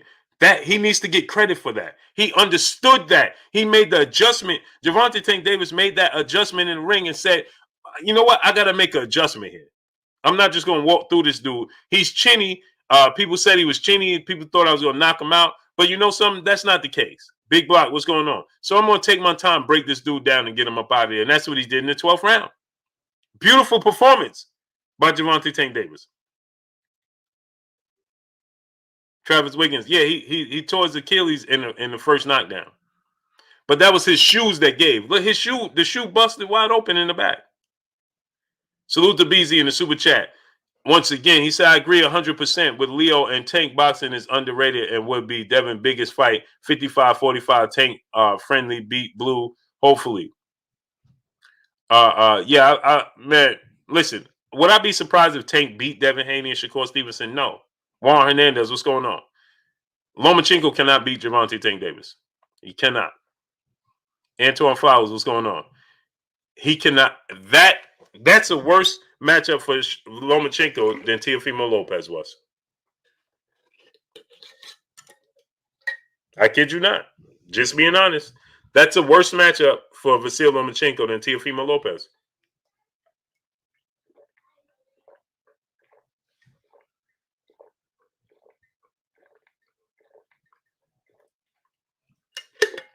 Bad matchup. Deal with the TV said Tank beats them all. I wouldn't be surprised if he did. I don't think he'll beat Devin Haney or Shakur Stevenson, but I wouldn't be surprised if he did. 50-50 fights. I just favor their style against his style. Rodriguez Jackson, what's going on? Wave guard, what's going on? I just favor his style over their style. Not that he can't beat them. I just like the style that they have, that they possess over his style. And so that's why I favor them to beat him. Because I think that their slick boxing ability, the fact that they can match him in athletic ability, they're rangy. They have respectable power. They don't have more power than him. My brother DB in the building. Go subscribe to my brother DB. DB, drop that link, great brother. The fact that G Money, what's going on? The fact that Anthony Jones, what's going on? The fact that they have respectable power. They don't have more power than he does, but they have more power than Leo Santa Cruz does. And Leo Santa Cruz was able to freeze him at times, right? And not because he was hurt, but he had respectable power with his boxing ability and his range, and it caused him to get frustrated at times. Look at the fight with Leo Santa Cruz. He got frustrated at times with Leo Santa Cruz' relentlessness, his jab, his range, right? His ability. He was countering Tank. Mark Fralin, what's going on? He just can't keep it up. Leo Santa Cruz can't keep that up. Xavier Jones, what's going on? Right? Now, Kevin Faulkner, Anna Israel, Mr. Giggles, what's going on? Now, you got to think, right? Leo Santa Cruz doesn't have the abilities they have. Buddy Roll, Truck Trap Sports, what's going on, great brother? Antoine Flowers, what's going on? They have more power. They're more athletic. They could do it for 12 rounds and don't bat an eye. 12 rounds. Demetrius Brights, F.A. Ajaba versus Deontay Wilder. Darren Cummins, what's going on? F.A. Ajaba has shown that he has an unsturdy chin at times. And that's the one thing you cannot absolutely have Deontay Wilder, because at some point in time he's going to land. Carl Brown, what's going on? Darren Cummins, what's going on with you, great brother? He's going to land. So at some point in time. So that's what you absolutely do not want to have as a weakness going fighting Deontay Wilder. He's got dropped by lesser opponents. So imagine he getting there with Deontay Wilder. He needs a lot more time. And he's flat-footed. Yeah, so no, bad matchup. But like I said, so now Brick Boy Jones, what's going on with you? So, like I was saying, so when you look at the abilities of Shakur Stevenson and Devin Haney compared to his level of opponents that Tank's been facing, that they have a chance to beat him. The Guru, what's going on? They have the chance to beat him. They have the best chance to beat Gervonta Tank Davis. Obviously, once you start going up in weight against bigger guys, then now you're starting to talk about a whole different level. Robert Rich, what's going on? Now you're starting to talk about, size playing a part and things of that nature. But just off of sheer ability, they have the ability to beat him. My brother, Kurt Anderson, a.k.a. Kurt Sugar, a.k.a. the historian, a.k.a. my brother, my co-host. What's goody with you, Kurt? Hey, Blue, man, what's good with you on this Tuesday evening? What's up, chat house, the family? What's going on, Blue? Ain't nothing, man. Nothing. Another day, Kurt. Another day of this here boxing talk. Hey, Miss TTUK, peace and blessings, Queen. Taquan Savage, my brother, what's going on? How you feeling, great brother? Kurt, so Tyson Fury, he said yesterday a few interesting things, right, Kurt? he said that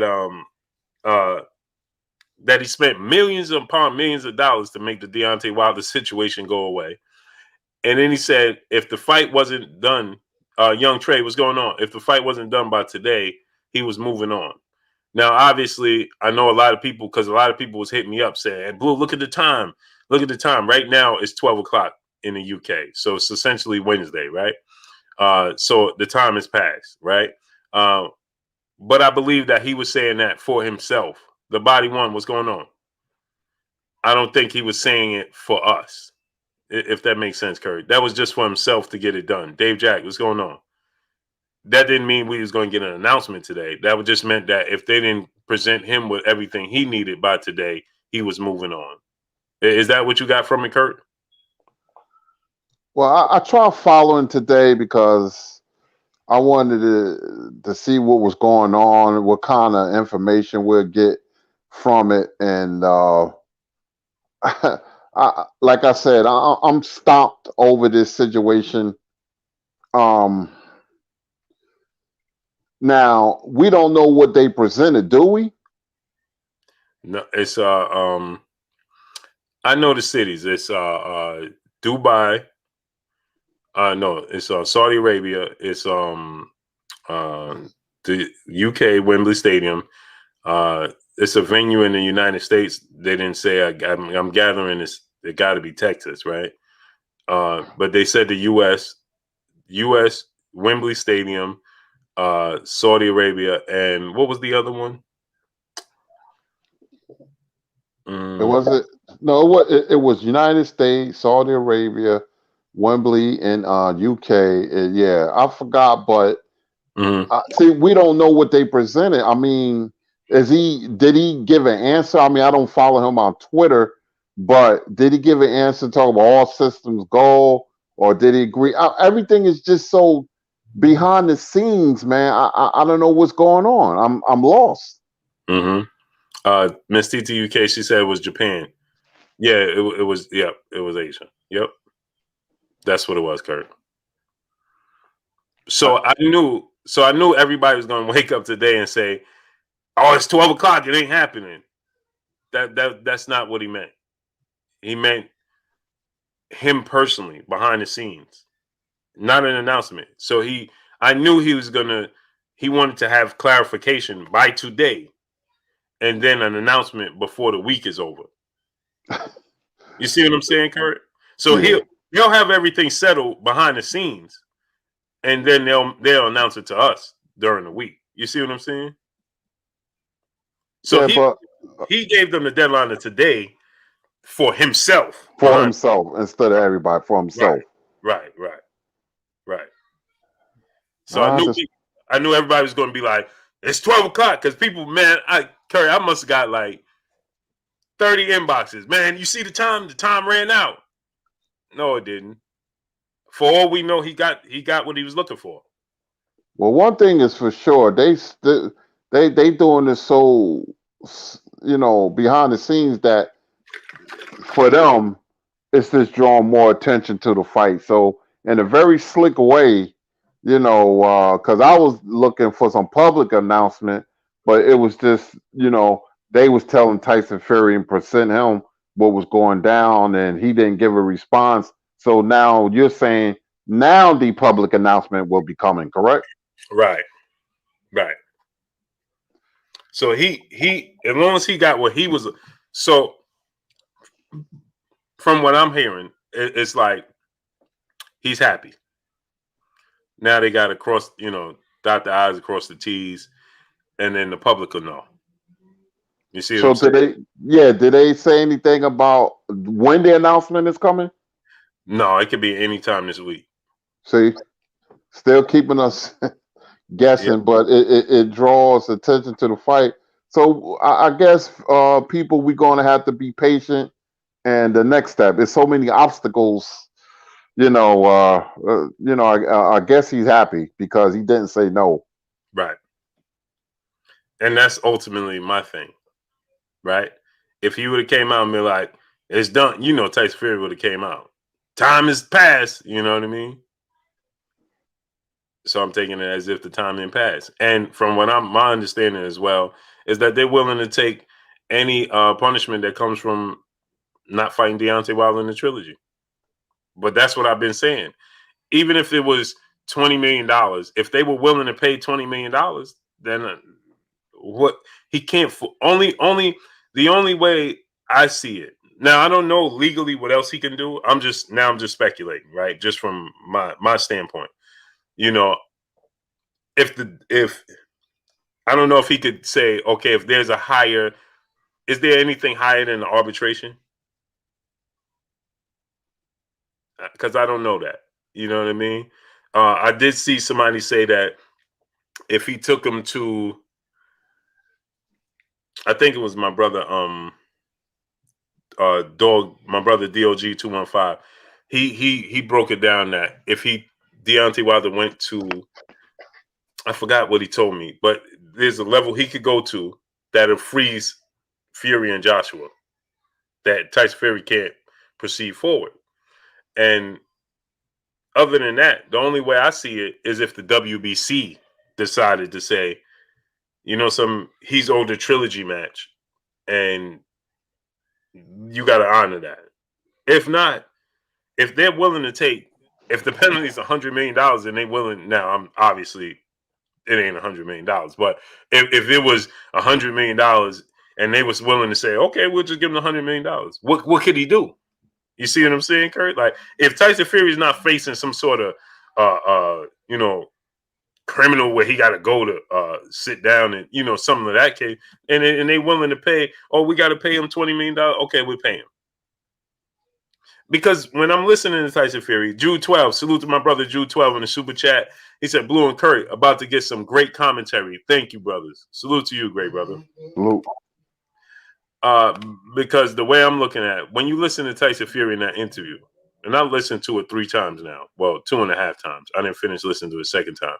But when I'm listening to it, it lets me know that Tyson Fury is very, very... He's confident that he could beat Deontay Wilder, but he's also confident Deontay Wilder could beat him. And so he said flat out, "Is absolutely nobody else that's going to beat him but me." Right? He said being in the ring in there, he's so fast, he's so powerful, so on and so forth, right? And then he said his feelings was hurt when Deontay Wilder made the allegations he made. And so with that said, he don't want to run the risk. I think he's at a place, Kurt, where he's like, I made it through the woods the second fight. The first fight was a draw. I made it through the woods the second fight. I ain't going to take my chances again in the third fight. I'd rather go and beat Anthony Joshua twice and walk. He's going to walk off into the sunset. Because he said, after I beat Anthony Joshua, I'm the best of my era. I beat Klitschko, beat Wilder, and I beat Joshua. And then he said something else was interesting, Kurt, when he said, well, if Joshua beat me, that still don't make him the best because he got to beat Wilder, and I don't think he could do it. Salute to my brother DB in the super chat. He said, about to teach these classes. I came to hit the like button. Salute to my great brother DB. DB, make sure you drop the link so people can subscribe to your channel, great brother. Black Panther 1, what's going on? So, that's what I made of it, Kurt. He don't believe, And what I appreciated about the interview is when he said, I don't like Deontay Wilder. I don't like what he's standing for or what he said. He said, but I ain't gonna. He said, if you make the fight, did you see the interview, Kurt? No, I didn't see it. Kurt, he said, if you make the fight between Deontay Wilder and anybody else other than myself, I'm betting big money on Deontay Wilder. And I don't like him, but you make the fight with him and anybody else, I'm betting my own big money on Deontay Wilder. 100%, I got Deontay Wilder beating everybody. That's what he said, Kurt. He praising Deontay Wilder, but at the same time don't like him. Okay. Right. Yeah, because he's saying that he didn't like, him saying that, he's like, he said I had stuff in my glove and so on and so forth. Right. So he was like, you know what? I don't like that because he said that he diminished my win. And he said, he gives Deontay Wilder a lot of praise. He said beating Deontay Wilder is a huge accomplishment. And so now he watered it down by saying I had an unfair advantage.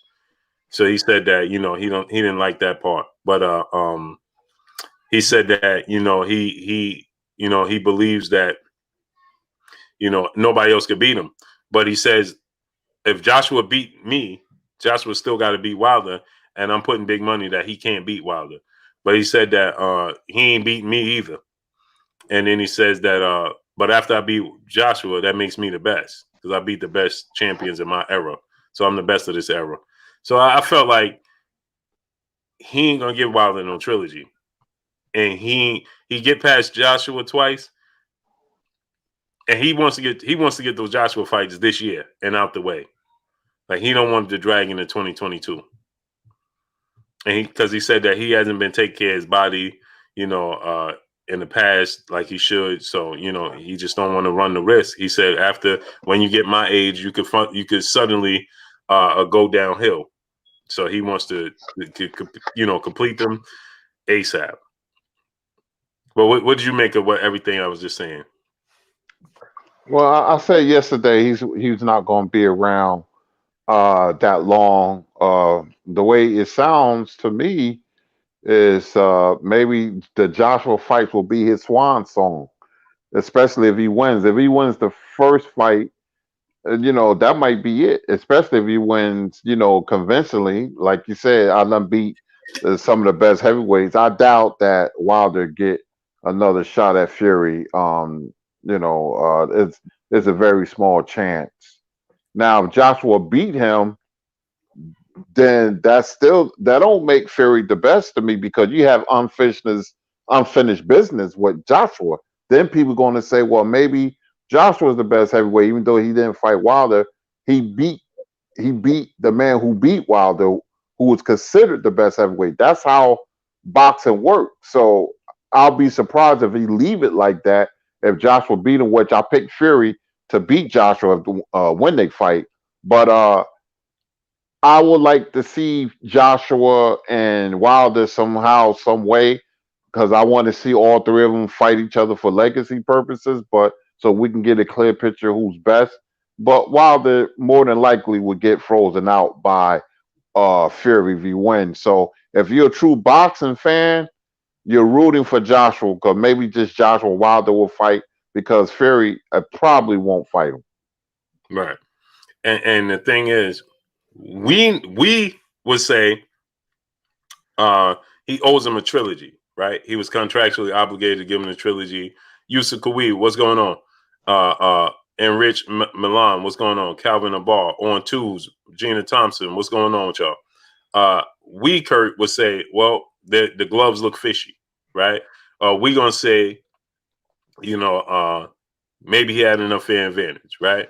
But at the end of the day, in the record books, to say he won,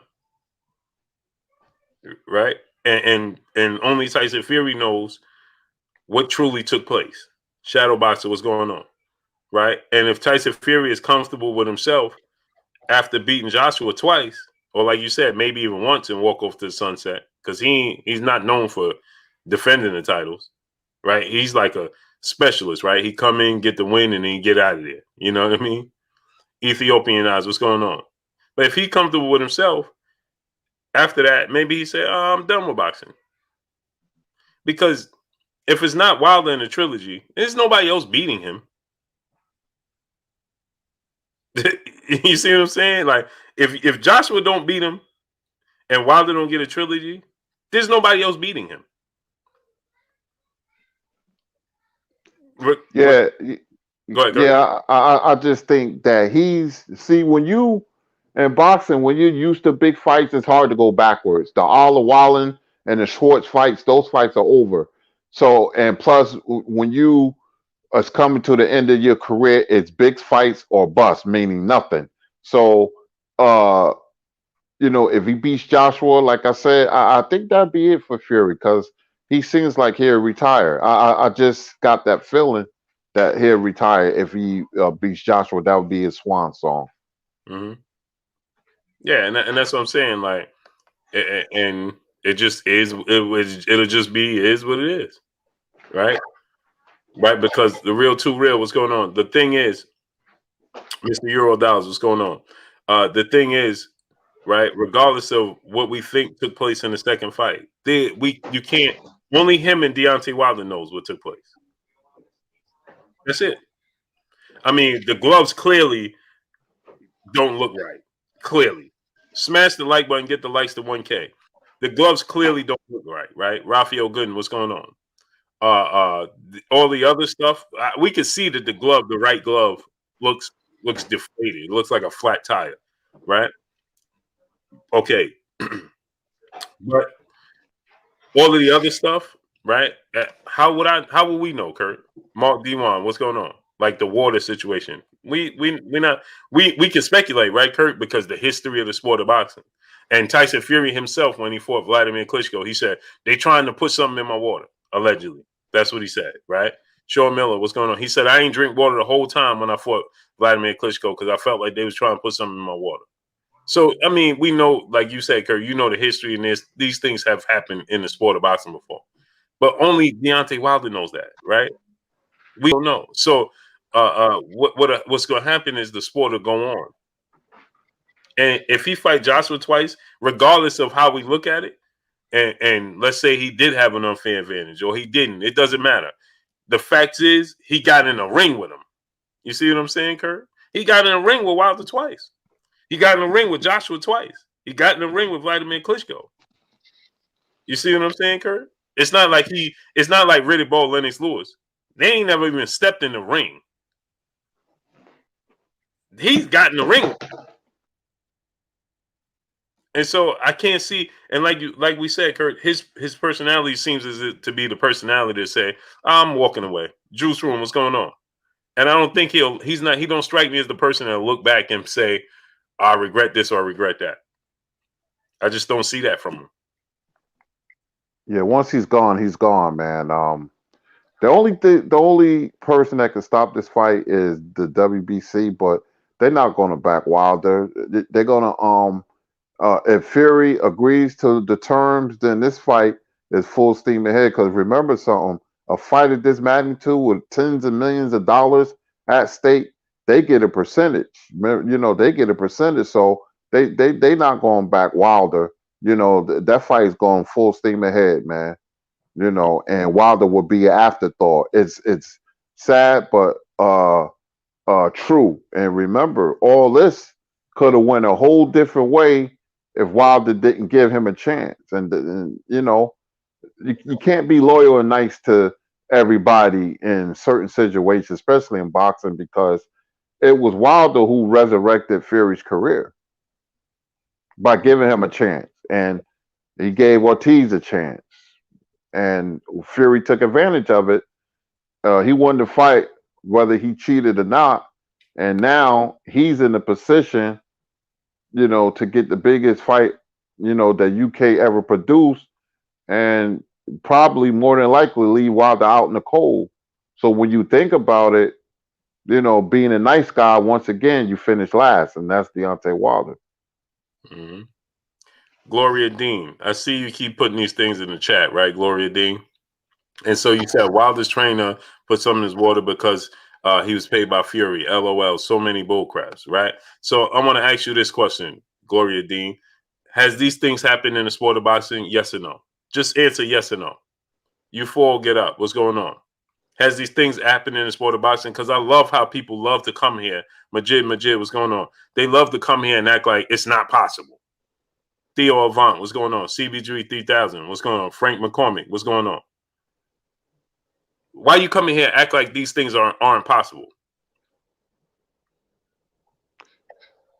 These things have taken place in the sport of boxing in recent time.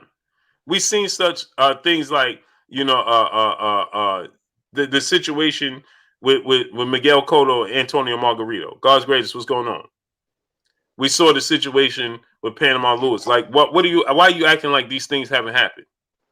We just saw recently, Kurt. I don't know if you saw this, Kurt, but this just happened. This just happened where the young brother, Oh man, now I'm thinking Shakur Stevenson is not. What's the young Well, brother? Shaquille Foster happened to Shaquille Foster No. situation. Yeah, I know what you're talking about. No, not even no Shaqy Foster, Curry. What's his name? We had him on the show, Curry. He just made his pro debut. I forgot his name, but I know you're talking about. Yeah, man. How am I? Come on, man. That's ridiculous. Keyshawn Davis. Thank you, Joe Jack. Keyshawn Davis. Did you see what happened with Keyshawn Davis, Curry? No. They caught his opponent making a ring walk, and they was putting salt and stuff on his gloves.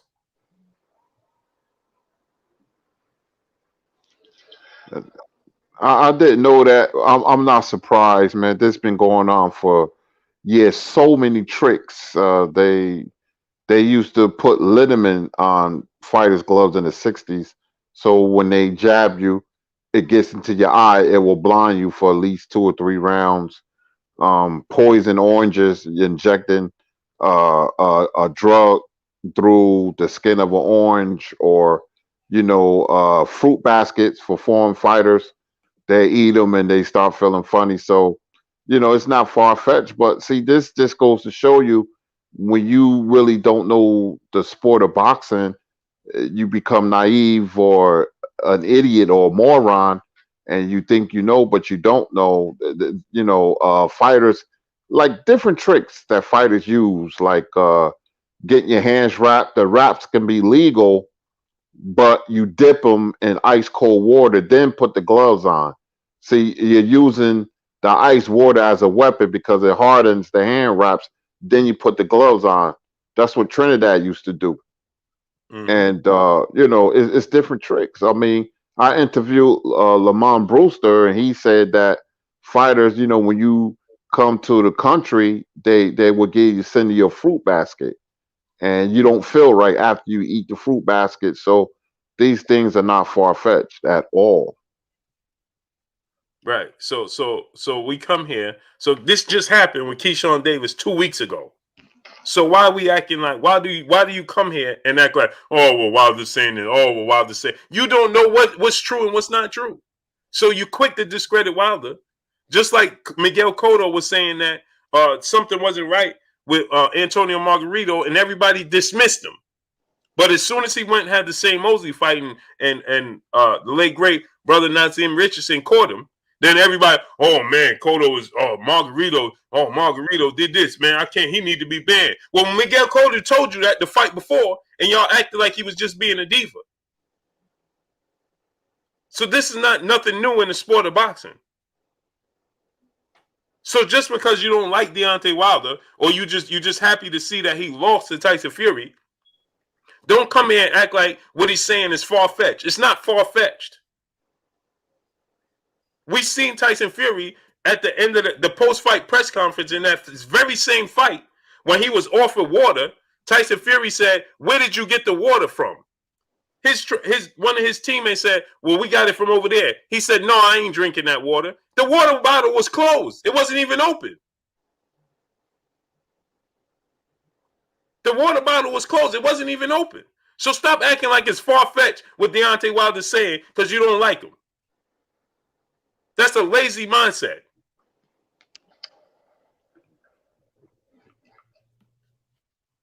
That's what that is.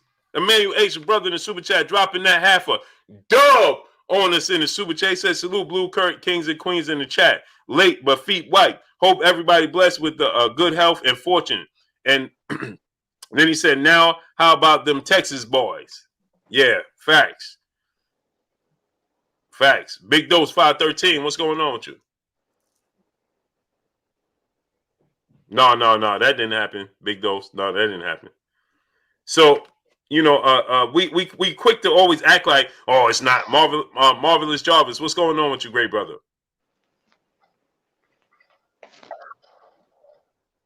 We quick to just try to discredit. Oh, that never happened. Oh, he just made him this excuse. Stop doing that. Wayne Jr., what's going on? We're gonna act like the cut man didn't take the camera down and things of that nature. Stop acting like or just because you don't like H2O, what's going on? You don't like Deontay Wilder, you're quick to just try to discredit what he's saying. Oh, that's not possible. Oh, this is not possible.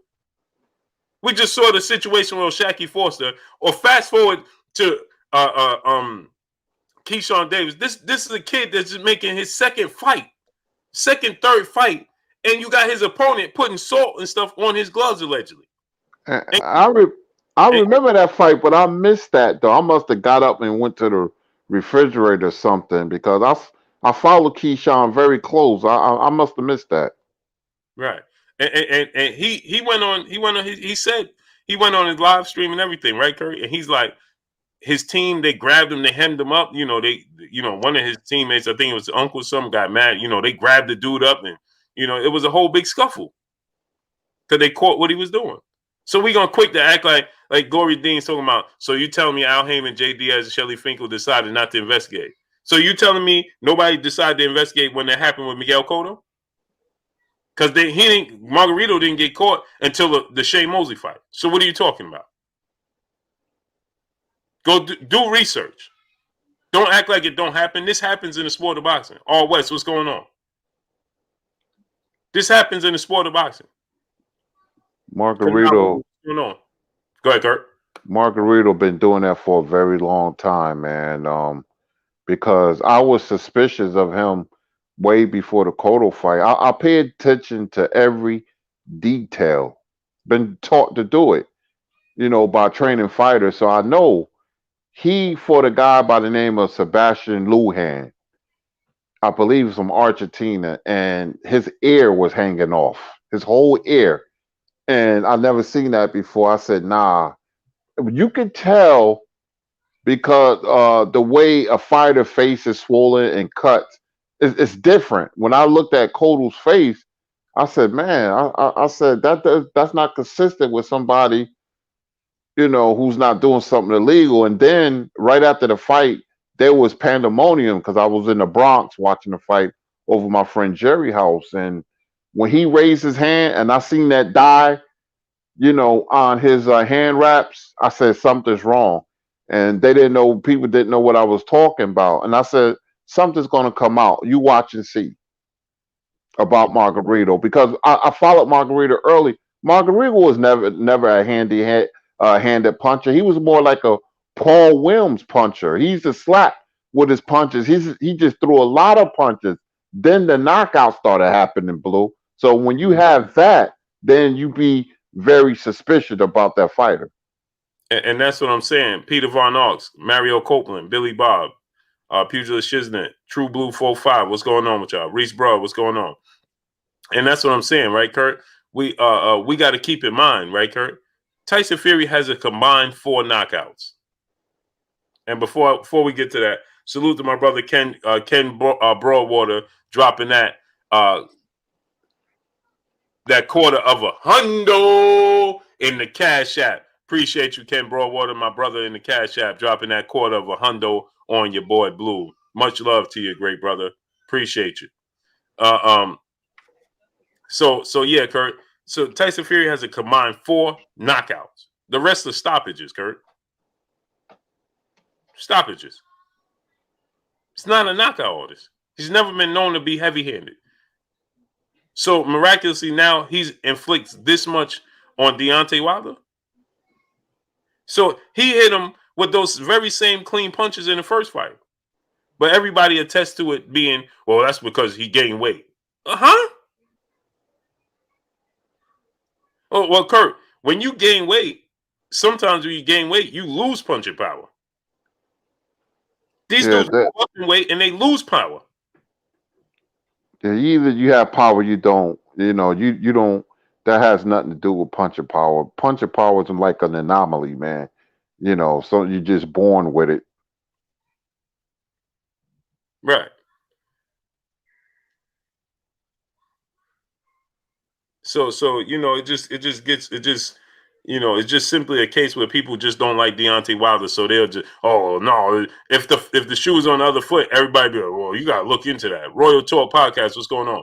Just like, remember, Kurt, when Deontay Wilder knocked people, oh, you gotta check this, you gotta check that. Maybe is he using this? If he, Now, all of a sudden, Tyson Fury turns around. He fought Deontay Wilder 12 rounds in the first fight. Landed clean big punches on him. None of that took place. You ain't see none of those injuries. You ain't see none of that. None of that wear and tear on Deontay Wilder. Now, miraculously, in the second fight, he just inflict all types of it on him. And we say, well, that's because he just sat down and did. Come on, Jay Watts, what's going on? Easy Lou and Boxer TV, what's going on? And again, I'm saying, I don't know if it is factual or not. Ethiopian Eyes, what's going on? But what I'm saying is, if Deontay Wilder feel that way, see me grow, what's going on? And we see the gloves and stuff, there's cause for pause. That's all. Don't act like it's not a possibility, because it is. Yeah, my friends always call me, like the guys from the gyms and stuff, and they ask me questions. They said, Kirk, man, I'm hearing a lot of talk about what happened, man. What do you think? They respect my opinion. And I said, honestly, and I says, my eyes and my expertise and my experience, I said, I truly believe he cheated. I truly believe that Deontay Wilder just wasn't right. I don't know, was it the water, the gloves, whatever, but I just know it wasn't put it like this. That night, it wasn't a fair playing field. Mm-hmm. Because I seen it many, many times over. I know how to wrap hands. I know what to look for. I have so much experience in boxing, Blue. It's not even funny. I know. And as soon as the fight started, I said, no, it doesn't look right. Right. His legs is gone and stuff. And he's not the first fight I seen, come in the ring. I ain't think Povetkin looked right. I didn't think he looked right. I'm just saying. It's funny how the first round fighters don't have no legs. They all, they can't, they can't keep their balance and they falling all over the place. They're very uncoordinated, which I never seen before. And you just never know. And cheating usually happen like in a rematch because the fighter that cheats want to make sure that he has to win this fight by any means necessary. And some people say if you don't cheat, then you're not trying. Which is a terrible way to look at things. But it has happened so many times, man. So many times. Exactly. So Dante Fox, my brother in the super chat, he said, "Peace, prosperity to you, Blue and Kirk. Keep cooking. Put the heat on them. Get them." Marcus Madonna cheated, Broner. Let's not forget. Oh, for sure. And then on top of that, salute to my brother Pac-Man ATL Tay in the building. What's good with you, Tay? He said, "Appreciate you, Blue." Salute to you, great brother. Great dub the other day, man. Salute to you, bro, for getting that dub, man. Keep being great, bro. Keep being great. Trillion of Judah, what's going on with you, great brother? You see what I'm saying? So, Travis Touchdown, brother in the super chat, he said, so the arbitration is going to allow Fury to fight AJ now. Sorry, I am late. No, I believe that they're going to favor Deontay Wilder. I just believe that Tyson Fury's a team. They're just willing to accept whatever, verdict comes down. You know what I mean? They're just willing. Okay, well, if we got to pay $20 million, then okay, or we got to pay. That's what I believe. Like, I just believe that they'll accept whatever comes their way. I don't think that Deontay Wilder is going to lose. I can't see how. You contractually obligated to get a trilogy match. It's in the contract. You signed. But if it gets to the point where they like, okay, well, if the WBC don't say, okay, well, you got to honor the trilogy match, and they say, okay, we're gonna go with it, then what could be done? He could win, and he get compensated for his inconvenience. But what else? The WB, everybody, all parties involved have to be on board. Meaning the WBC got to be like, listen, you know what? You owe him a trilogy match. You got to give it to him. Marvin Gibson, what's going on? Wayman Davis, what's going on? If the penalty be, you got to pay $20 million to Deontay Wilder, and they willing to give him $20 million, and they feel like, okay, we gonna make $200 million. in the first fight and 200 million in the second fight, then we'll just pay off Deontay. You understand? Like, we don't have to worry about the risk versus the reward. Then okay, because Deontay Wilder, like Tyson Fury stated, Salvador Ramos, Antonio Carter, what's going on? Like Tyson Fury stated, ain't nobody out there could beat him. Just me. So that lets you know he understands that if nobody else can beat him, then you know that there's a chance you won't beat him. Am I right, Kurt? Yeah, he gives Wilder a lot of respect. He know what he's in the ring with. He Yeah, knows. He knows what he knows what he's facing. When you have a heavyweight that can punch like that, man, forget it. If Wilder get another shot, which I hope he does, the only thing Wilder has to do is change his attitude, not his fighting style. People want him to change his style, but no, you change your attitude, you go get him. That's what you do. But I doubt he get another opportunity. I try to look at the glass of water half full than half empty. But the way Fury is, nah, he ain't taking that chance. Yeah, he don't want to take the chance. Earl Henry, brother in the super chat, much love to you. Ellis, aka Tags, what's good with you, great brother? How you doing? Where you been at, great brother? Ellis, aka Tags. KDDR7989, what's going on with you? Black Box Kings, what's going on? So yeah, Kurt, share my live, what's going on? McDub, what's going on? Yeah, Kurt. So there's talk that all-wheel deal, what's going on? Seven Trail, what's going on? Okay, he said I've been working. Okay, the grind. Kurt, there's talk that Errol Spence is gonna fight Dana Sugas in June or July, and more than likely July 3rd, that weekend of July 3rd, and that Jermell Charlo could fight July, June, end of June, early July as well. And all signs are pointing to both fights. Mark D1, what's going on? Both fights taking place in Texas. I love it. I love it, Kurt. What's your thoughts on that? That's great for boxing if both fights happen in June and July or August, those 3 months, and then very slowly and surely boxing is bringing back good fights. I'll be happy and satisfied with those matchups because Charlo and Castano is a good matchup, but I have Charlo knocking out Castano, and Spence and Ugas is a good matchup, and I have Spence winning. But if you can get those fights a month apart or 2 months or a month and a half, whatever the case may be, and I've been saying, man, Texas is the new hotbed because of the pandemic. It's the new hotbed of boxing. Texas is on a roll right now. It used to be Madison Square Garden, and then it was what's that in Brooklyn? Barclay. Yeah, thank you, Barclay, and because of the pandemic, now it's Texas, and Texas it's been a great underrated fight state for years and years, and they kind of got away from it, but it seems to be back in full swing. So you have to credit Errol Spence and the Charlos for like really bringing it back. But Texas always had great boxing crowds and fights and legacy, always. Mm-hmm. Yeah. Mikey B champion, what's going on with you? Yeah, I love it, man. I don't like the idea of them fighting on the same card. I don't like that idea. Kelvin Fulton, a brother in the super chat, dropping that half a dub on your boy Blue and Kurt in the super chat. He said, brothers, we will see how real Glovegate is to the UK when Joshua is checking Fury's glove. This fight will tell us a lot. And that's another thing, right, Kurt? That's another thing.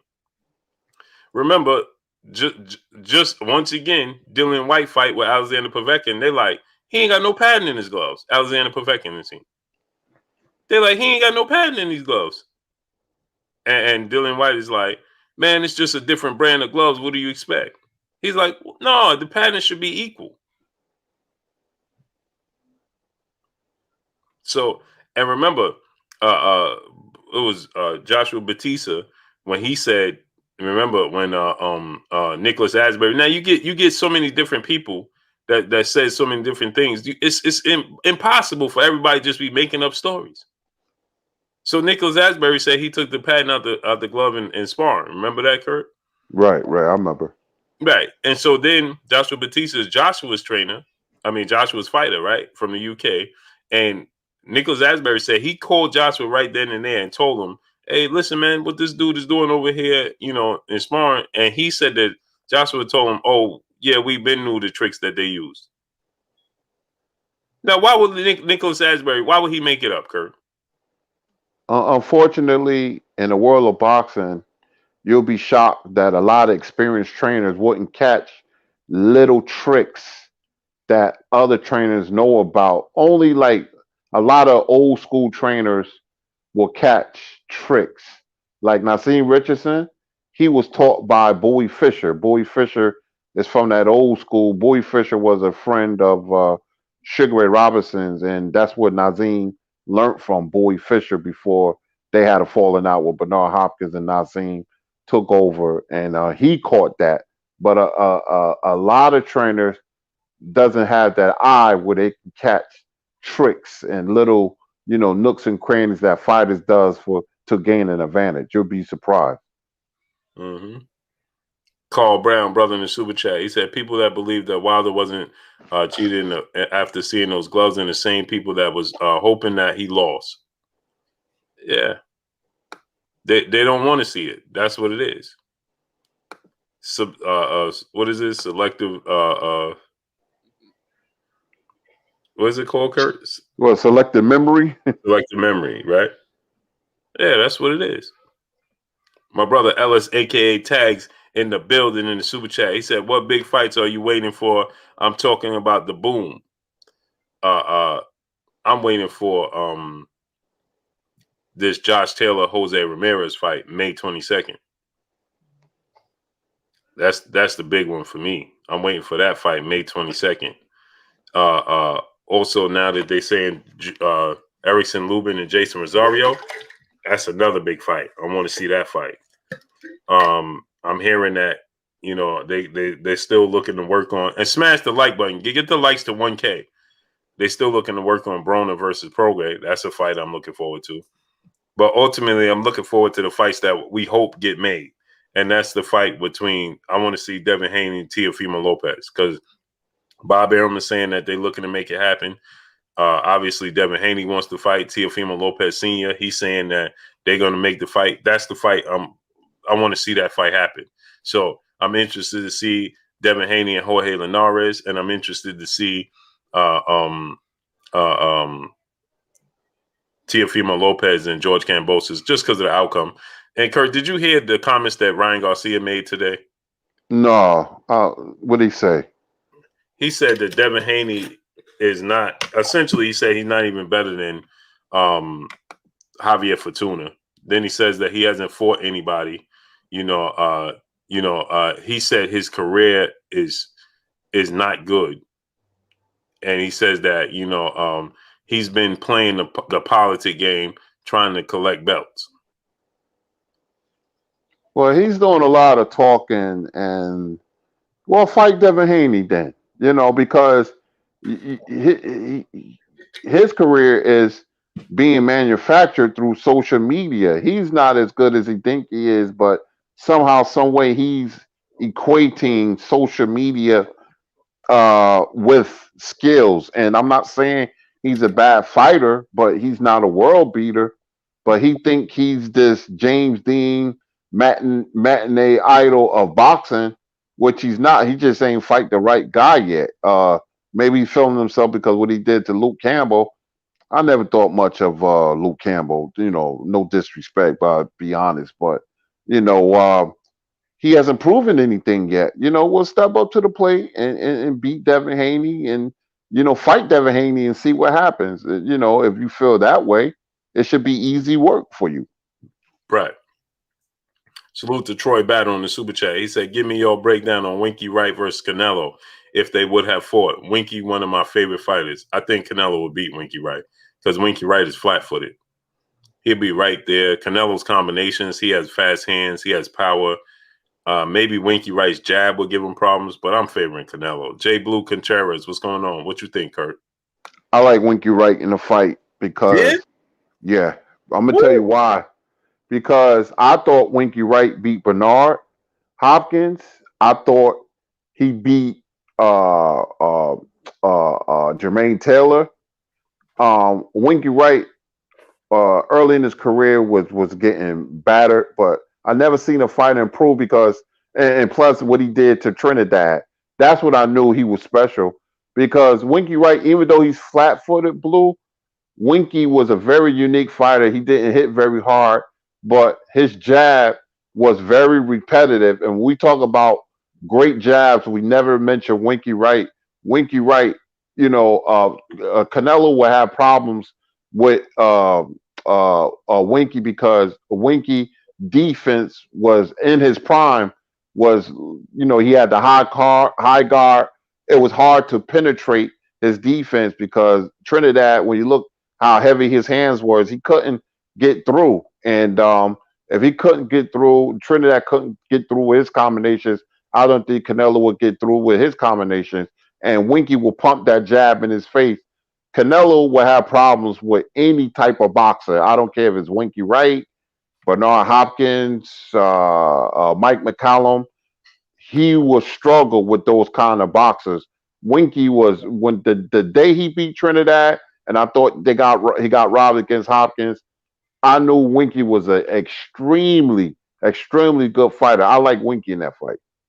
Man, I like Winky.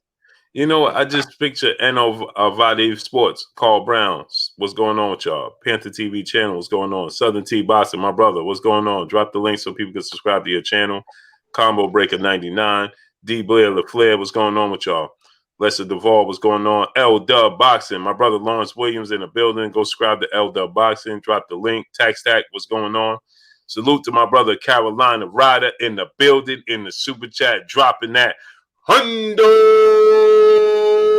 on us in the super chat. He says, salute to you, great brother. Appreciate you. Much love, great brother. Much love to you. Yeah, you know what, Kurt? I just see his, that flat-footed, Canelo's combinations, fast hands, going to the body, changing levels. But yeah, like I said, Winky Wright, if his jab is effective, I can see that, Kurt.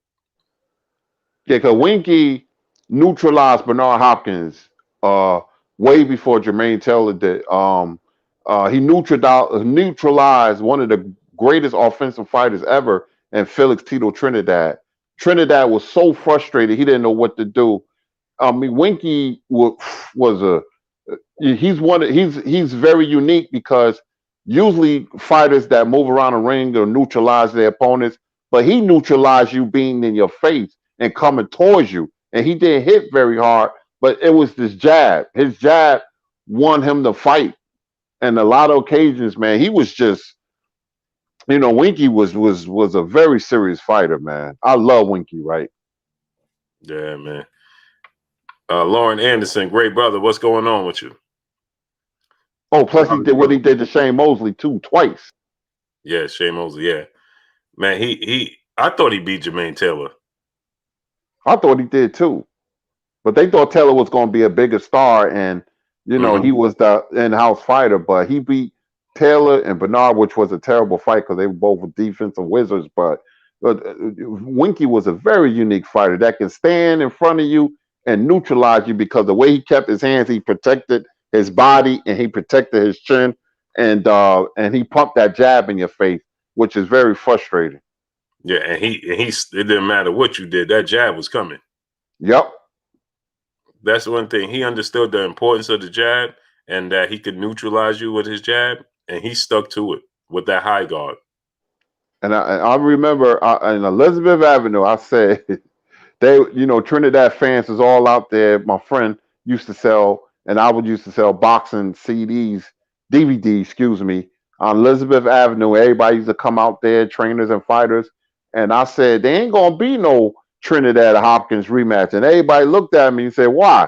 And I said, Winky going to beat him next week. The fight was Saturday. We was 1 week prior to that. I said, watch Winky Wright beat the Trunks, box the Trunks off Winky Tito Trinidad. Nobody believed me. They thought that people thought, and Trinidad's father thought they was going to blow Winky away with power.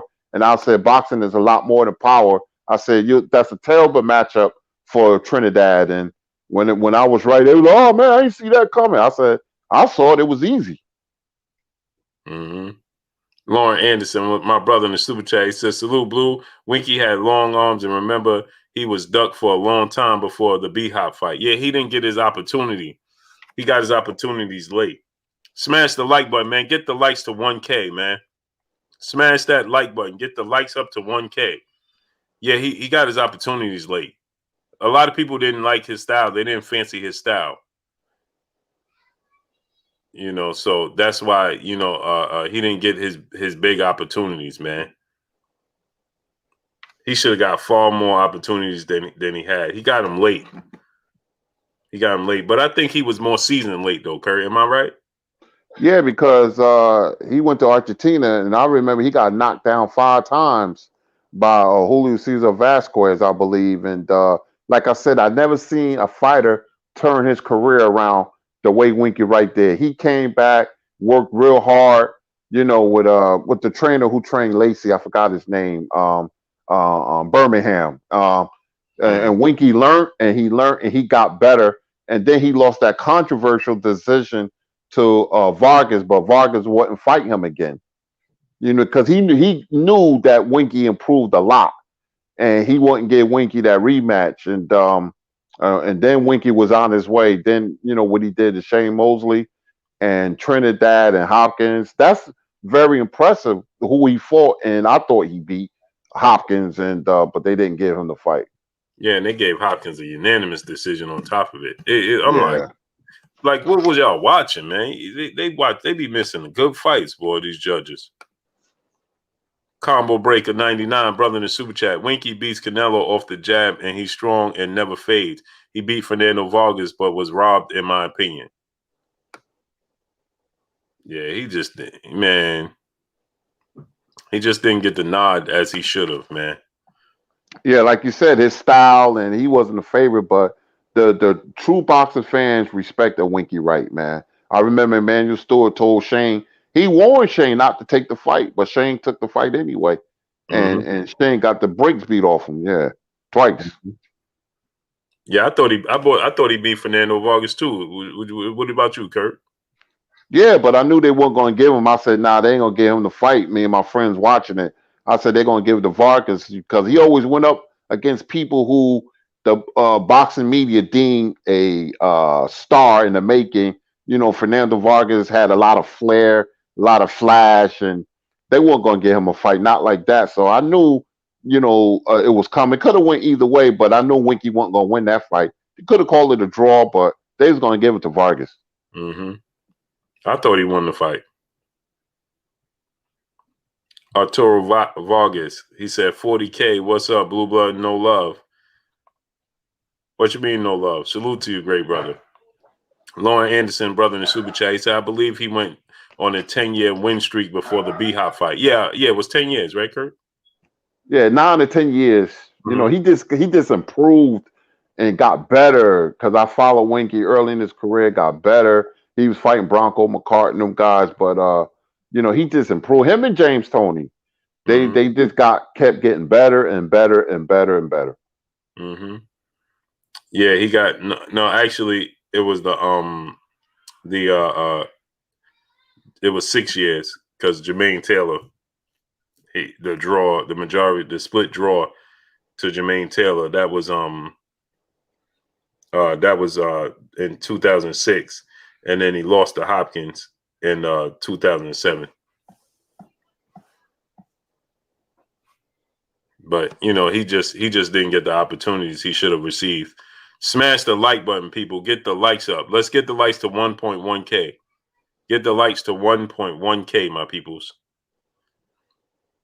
But yeah, he was definitely, man, great fighter, man. But you know what, Kerr? Now you're gonna have me. Now I'm going back and watching Winky Wright fight, man. Now I'm going back to watch Winky Wright, man. I'm gonna watch him tonight. Yeah, what fight you gonna watch? I like to watch. I'm probably gonna watch the Jermaine Taylor fight. That was a good fight. Good Yeah, fight.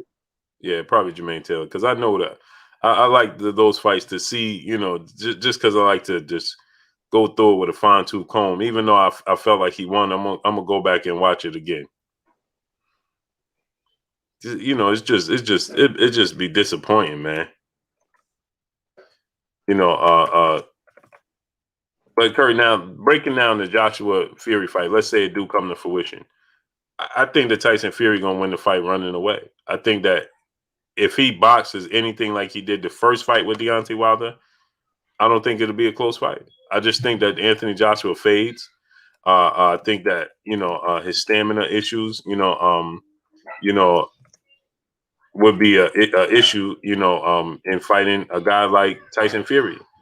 You just simply can't fade against Tyson Fury. You can't have stamina issues. You got to be active. You have to be fast. And he's not. He's somewhat robotic. You know what I mean, Kurt? So I think that Tyson Fury is going to win the fight running away. I think that he's just going to outbox Anthony Joshua. Combo breaker 99, brother in the super chat. Winky versus Julian Jackson at 154. We're going to get to that 1 second. So what you think about it, Kurt, Joshua, and Fury? I like Joshua. I think he has more dimensions to his game. I don't like when Joshua get hits, how he react to punches. You saw against Ruiz. I thought he was stunned against Parker. I just don't like it. And even though Fury doesn't hit hard, but when you hit a man enough, it would affect him. And I don't think Joshua has the best chin. Joshua did surprise me the way he fought Ruiz off the back foot, but Ruiz didn't offer any kind of threat because he was so out of shape. But Fury to me is the better all around fighter, and I'll take the better all around fighter. And I think Fury's going to beat him. I won't be surprised he stops him late, but I'm gonna say unanimous decision because he could fight Joshua aggressively like he did Wilder, or he could fight him by outboxing him. Mm-hmm. Now, Curry, Winky Wright, Julian Jackson.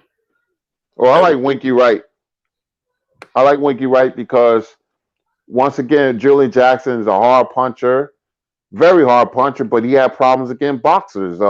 He fought a guy by the name of Ron Tequila Collins, and that was a real good fight. Look at that fight. And Ron Tequila Collins was a very unknown fighter, and he gave Julian Jackson all kinds of fits. And then Thomas Tate was another boxer who was beating Julian Jackson. The fight was a lot closer than I thought, but I thought Julian Jackson won. By watching and remembering those two fights, if he's in the ring with Winky Wright, then Winky will beat him going away. Yeah. LS, aka Tag's brother in Super Chat. He said, why are they protecting Canelo's record with regular fighters and not allowing his legacy to grow? Because if they put him in there with a certain style of fighters, slick boxers, he's going to lose. Because there's so many times that the judges can continue to just give him these fights. King E 8031, Raphael Black, what's going on? It's so many times the judge is going to just hand him these fights, and before the fans get real restless, because we know what we see. You know what I mean? So it's only so many opportunities the judge is going to continue to give Canelo these nods, right? So they put him in there with a guy like Demetrius Andre. Now, maybe like Kurt always says, their will hasn't been tested, but their style is a bad style matchup for Canelo Alvarez. So it's not that they're putting them in there with regular fighters. They're putting them in there with styles that suits him. Now, if this version of Billy Joe Saunders that showed up against David Lemieux, a slick southpaw that's rangy and has respectable power and a great jab and a good jab and good boxing ability, he could give Canelo a lot of problems. He has good footwork, right? But if he don't use those intangibles, and he decides that he gets starstruck and just wants to stand in front of Canelo Alvarez or let Canelo Alvarez continue to back him up, well, then he's going to lose. What's your thoughts, Kurt? Yeah, I have a very interesting take. Canelo's smart because he's trying to change his style wholesale. Like he understood before Floyd that he used to be like really aggressive because he comes from a culture where they appreciate the warrior type of stand there, exchange, Pier 6 brawl, But see, Canelo didn't buy into it after the Mayweather fight because he understood being in that weight class, I'm going to be facing certain type of fighters with certain styles. And he's trying to change. That's why he fought Triple G. He tried to box Triple G, but he was retreating in the first fight. He tried his best because he understand that I have to fight and mix up my attack, and I have to fight more like an American fighter. That's why he will fly certain fighters down to teach them how to move, and have a certain type of rhythmic and perpetual motion that I'll talk about so many times. But if you don't have that naturally, it's only so far you can go. So this is why he's in the ring with Callum Smith, Sergey Kovalev, and Yildirim. Now, I picked Canelo against the field, but if one of those fighters for one night can get up and says, I want to win this fight, like a Demetrius Andrade or a Charlo, then it's going to be problems for Canelo because they have a certain style that's going to give him problems. So it all depends on their mental makeup because that's what I'm worried about when you have an inactive fighter and a fighter who hasn't tested himself because people don't realize there's a different energy in big fights. Instead of having 10 people ask you questions, you got 100 people ask you questions. It's a different energy. You can feel it. And certain fighters will be like a deer in headlights, but just give me one of those fighters, Plant. Hey, Billy Joe Sanders, May 8th, may fight the fight of his life. If he can do that and be in shape, because remember, Blue and Chat, he's big. He doesn't hit hard. He doesn't have to hit hard. The key is his footwork. And if he can move out of range for 12 rounds, Canelo gonna have a lot of problems. But I just don't know. We have to wait and see if one of these guys gonna step up to the plate mentally and challenge Canelo Alvarez. Mm-hmm. Yeah, they have the skill set. They just, like you said, it's the mental aspect. Salute Lauren Ennis, because Billy Joe Saunders is 5'11" with a 71-inch arm reach. So he's gonna, and he's a southpaw. He's slick. Lauren Anderson, brother in the super chat. Arthur Abraham ended Jermaine Taylor's career. Fury should just beat Joshua. Smash the like button. Yes, sir. Get the likes all the way up, man. Let's get the likes to 1.1K. Smash the like button. Malik Walker, brother in the super chat. He says, salute, good brothers. Can y'all give me y'all top 5 greatest fighters of all time and reasoning behind it? Mine's is Sugar Ray Leonard, Pernell Whitaker, heavyweight Larry Holmes, Roy Jones, Floyd Mayweather, and Juan Manuel Marquez. I'll give you 6. Those are my favorite fighters. And I mean, once I tell you those my favorite fighters, it shouldn't be a question as to why. I like pure boxers. You know what I mean? I like the jab. I like the sweet science. I like infighting. I like defense. Sugar Ray Leonard, Roy Jones. Roy Jones was an anomaly, right? I love Roy Jones because I ain't never seen nothing like Roy Jones. Just the greatest athlete the sport has ever seen. Sugar Ray Leonard was the total package, and he had a mean streak. Larry Holmes' jab at the heavyweight was so sharp. It was so accurate. Oh, man, it was so precise, man. Loved Larry Holmes. Pernell Whitaker, his defense, man, he just made his opponents look silly in the ring. And Floyd Mayweather, complete package, you know. And one of the biggest reasons I love Floyd Mayweather is because I witnessed 2 different careers with Floyd Mayweather. I witnessed the pretty boy Floyd Mayweather era where he was aggressive. He wanted to knock you out. Then I saw him make the adjustments because of injuries and wear and tear, and he became a defensive widget, you know. So that's why I love Floyd Mayweather. I love Juan Manuel Marquez because Juan Manuel Marquez, you know, he understood his shortcomings. He understood his limitations. So he mastered what he had, was timing and counterpunching. and that was that's rare. Fighters fight sometimes out of the realm of their abilities. He didn't. If you was gonna beat Marquez, you was just the better man. That's mine. What's yours, Kurt? Number 5 is Harry Greb. Harry Greb, parents were from Germany. Harry Greb was a special fighter. A lot of people don't know about him. Let you know the history. His record was 261 wins, 17 losses, 48 knockouts. Was the light heavyweight champion from 1922, 1923. Middleweight champion from 1923, 1926. He was special, man. He was blind in one eye. Man, this dude, when you mention the greatest middleweights, you have to put him up there with Monzon and Hagler. Those guys, man. He was that special. That's number 5. Number 4 was Sam Langford. Sam Langford for Canada. Fought in multiple divisions. Was the best fighter never to win a championship because he was ducked. They never gave him the opportunity. Sam Langford was special. Very short. Very skilled. A lot of power. Fought everybody. Everybody was the colored champion 5 times. Some people say 7. I'm gonna say 5, but he's number 4. Very special fighter. Number 3, Henry Armstrong, undisputed champion in 3 weight divisions. Held 3 championships at the same time: featherweight, welterweight, and then dropped back down in weight and became the lightweight champion. Won the welterweight title wearing 133.5 pounds, man. Beat the great Barney Ross.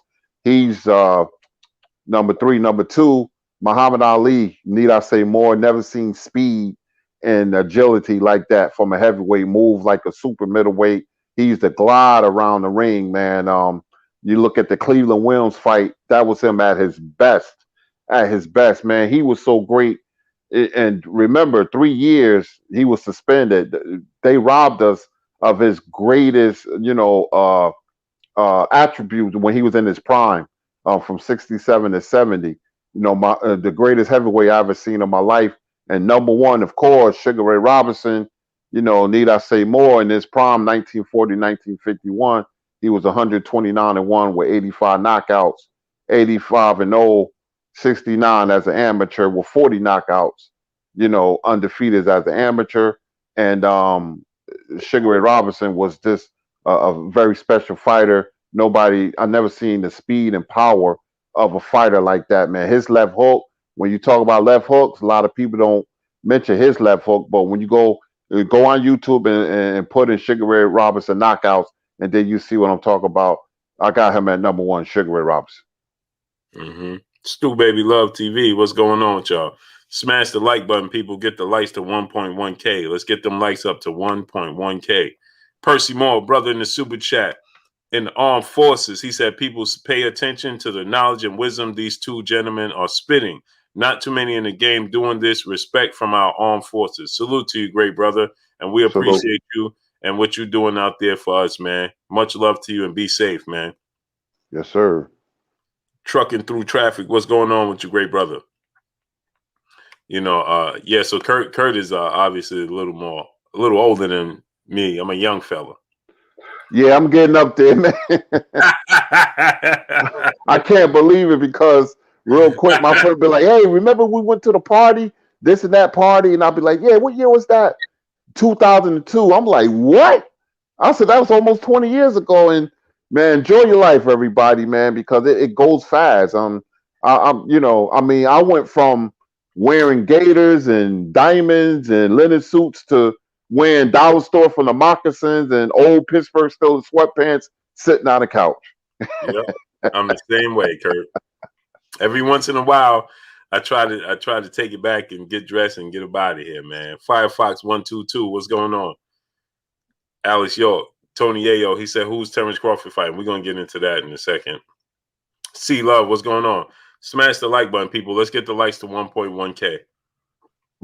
Yeah, Kurt, so Terrence Crawford, they still saying June 5th is going to be his fight date, and time is ticking, Kurt. It's already April. Yep, middle of April. Middle of April. Yep. But Middle. see, this how it work, Blue. If they keep it on that date, then and we don't hear nothing, then he's gonna fight a low level opponent, and that's just gonna just mess up his legacy for a while until he get in the ring with somebody worth fighting. I don't like it. I really I don't like the sound of it. I don't like the smell of it. I just don't like if he keeping that date. And, you know, he's sticking to that date, June 5th. It's right around the corner. Mm-hmm. Mm-hmm. I can't see it being Pacquiao at this stage, but do you think it could be Pacquiao still? I have no faith in being Pacquiao. I mean, you would have heard something unless they give us a surprise and be like, yeah, okay, it's official. I just don't see it because you have to promote the fight. A fight of that magnitude is already mid-April. Mm-hmm. I don't know. I don't. Maybe Sean Porter is. Silver Surfer, what's going on? That's the only logical choice, man. See, Crawford, he can't go back. I mean, people would destroy him if he fights anything. I mean, anybody, not anything, anybody less than a Sean Porter. I mean, it has to be a name, and Sean Porter is the only logical choice because when you talk about name, it ain't gonna be Keith Thurman because Bob ain't paying that money. I mean, he don't want to pay Porter, but you can get a name fighter for you give Porter 2 million and some money off the back end, and that's stretching it. I'm just throwing the number out there. But you know, if they fighting where or abroad, correct? Yeah, they saying that they looking to have the fight in Saudi Arabia or something. Well, they'll throw some money for a site fee. You can get Sean Porter, give him like 4 or 5 million, 4 million, 5 million, you know, and put the stage at Crawford fight. They got the money over there to pay Sean Porter. That's the trick. You got to pay him. So I don't know what Terrence Crawford's going to do, man. You know, and I'm getting fed up because now, man, I used to brag about Crawford, this and that. I can't defend his actions and you know there's an ascension of a new king that's coming. But Kurt, I'm hearing now that I hadn't reached out to see if this was true or any of it, but I've heard reports that Sean Porter turned down the fight with Terrence Crawford because he didn't want to go overseas. I don't know how true that is. Oh boy, see, if it ain't one thing, it's another. I mean, I give up. I don't know what Crawford's going to do. I mean, he got himself in a handbasket. You know what they say after that. So I'm just going to sit back and see what happens. If he fights a lesser opponent or Josecito Lopez, man, people are not going to be happy with that. They're not. They're not going to be happy with it. It's going to be somebody who's like is not a threat. Well, anybody in the ring could be a threat, but you know what I'm talking about. Somebody who's low level or mid level, but that's not good enough for the public. That's not going to be good enough for the boxing world. You know, they're going to eat him up. He ain't going to care anyway. He just want to fight unless they push the fight back. So I don't know what he's going to do. I'm sitting here and my brain is oozing out my ear. I don't know what Terrence Crawford going to do. Put himself in this situation, man. Yeah, man. Mantu Bo Hotep, Bruce Clark, Tony Yayo, what's going on? Michael James 616, Nate Nard Feeder Cole, what's going on with you? Yeah, it's real puzzling, right, Kurt? It's like I truly hope that that he gets the big fight, man, because at the level he's at, that he deserves it, Kurt. He deserves it, man. You know, I don't agree with how he he goes about it, but he deserves it. He deserves it, but you gotta help yourself, and that's not. He's not doing it the right way. Now, look, Spence got to fight with another champion, you know, a known guy, and he has a chance to get another belt. See, you got to be smart and put yourself in a winning situation, and that's something that Terrence didn't do. And I can't. I used to debate people, and I can't do that because he gives me nothing to go on. So I had to fall back and be like, oh yeah, you're right, yeah, Terrence this and Terrence that, yeah, and it's so bad that now they kind of attacking his skill set. And I heard you say this, Blue. You was like out the ring, and people kind of hard on him because Terrence is a very skilled fighter, highly skilled. But it's so bad his business, what he's doing and not doing, that it's trickling to the ring. But you got to separate the two. But the average person ain't gonna do that. They're not. A rated scholar, C Love, trucking through traffic. My brother, what's going on with y'all? Cadillac Kirkland, what's going on? Fast Mover, what's going on? Stiff Jazz, what's going on? Now, Kurt, let me ask you about this. So Ryan Garcia, we went over that, right? Ryan Garcia, what his words was with Devin Haney. Gervonta Tank Davis, we didn't talk about this, and Mario Barrios, they all but confirmed that. What's your thoughts on that? At 140. Tank at 140.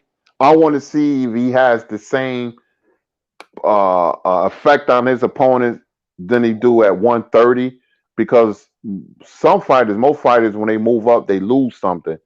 The fighters that have special power don't lose anything, like Tommy Hearns, who was knocking people out from welterweight to cruiserweight.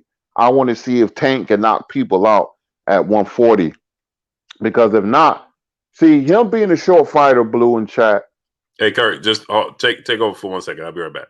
Yeah, he's going to have to sell out like Joe Frazier did and Rocky Marciano. They got hit a lot, but they had solid chins, and because they don't have the length or the height to fight at mid-range or long range. So a short fighter has to sell out. Either he's going to be in your chest, because that's the only range he'd be effective. Like Dwight Muhammad Qawi gave you, a clinic on infighting. He was one of the best inside fighters. The way he used to move his head and position his head on your chest and use his arms. Dwight Muhammad Qawi was a very good inside fighter in his prime of his career. Tank is going to have to do the same thing. He understood that against Santa Cruz, where he was a little marked up, but that's going to have to be Tank, because now he's going to be fighting bigger men. So if his power doesn't have the same, doesn't do the same damage it do against 130 pounders or 135 pounders, then it could be the issue, because I like fighters who fight with length and footwork. Tank, he could be effective, but he's going to have to fight on the inside, and he's going to have to sell out for him to be effective. He's going to have to start, having a sustained body attack so he could break the bigger fighters down. That's just being smart and having an IQ. Short fighters should always go to the body, because, believe it or not, they have the advantage. Once a short fighter bend his knees and go to the body, you could do major damage, because you're breaking a fighter down. You're building blocks for a knockout, then go to the head. Excuse me. But Tank is a puncher boxer. He's just not a guy who just wings punches and just those punches caution to the wind. He sets his knockouts up beautifully, like he did Santa Cruz. Santa Cruz was a smaller guy. He was tall but lanky and come from a smaller division. Now he's fighting Mario Barrios, but Barrios is going to be there for the return fire, so that might favor Tank. I still like Tank. Tank issue will be when he fights a guy that can move, because then he might get neutralized. Like if he fights a Devin Haney, somebody like that, that's a tough fight for Tank. But I would never underestimate Tank, because he proven to me that he has a sharp mind, and he can get the job done. Tank is a very good fighter. I think people kind of overlook his boxing IQ and talk about his power too much, which we love fighters that can punch, because we love the taste of a knockout. But he can box as well. Pedraza is a very underrated win. He looked real good and he was young. So you got Tank, and and you got Colbert and Shakur. You got so many very good fighters from 130, 135 to 140. But like Blue said, I'm looking forward to May 22nd. This is, when you really think about it, chat,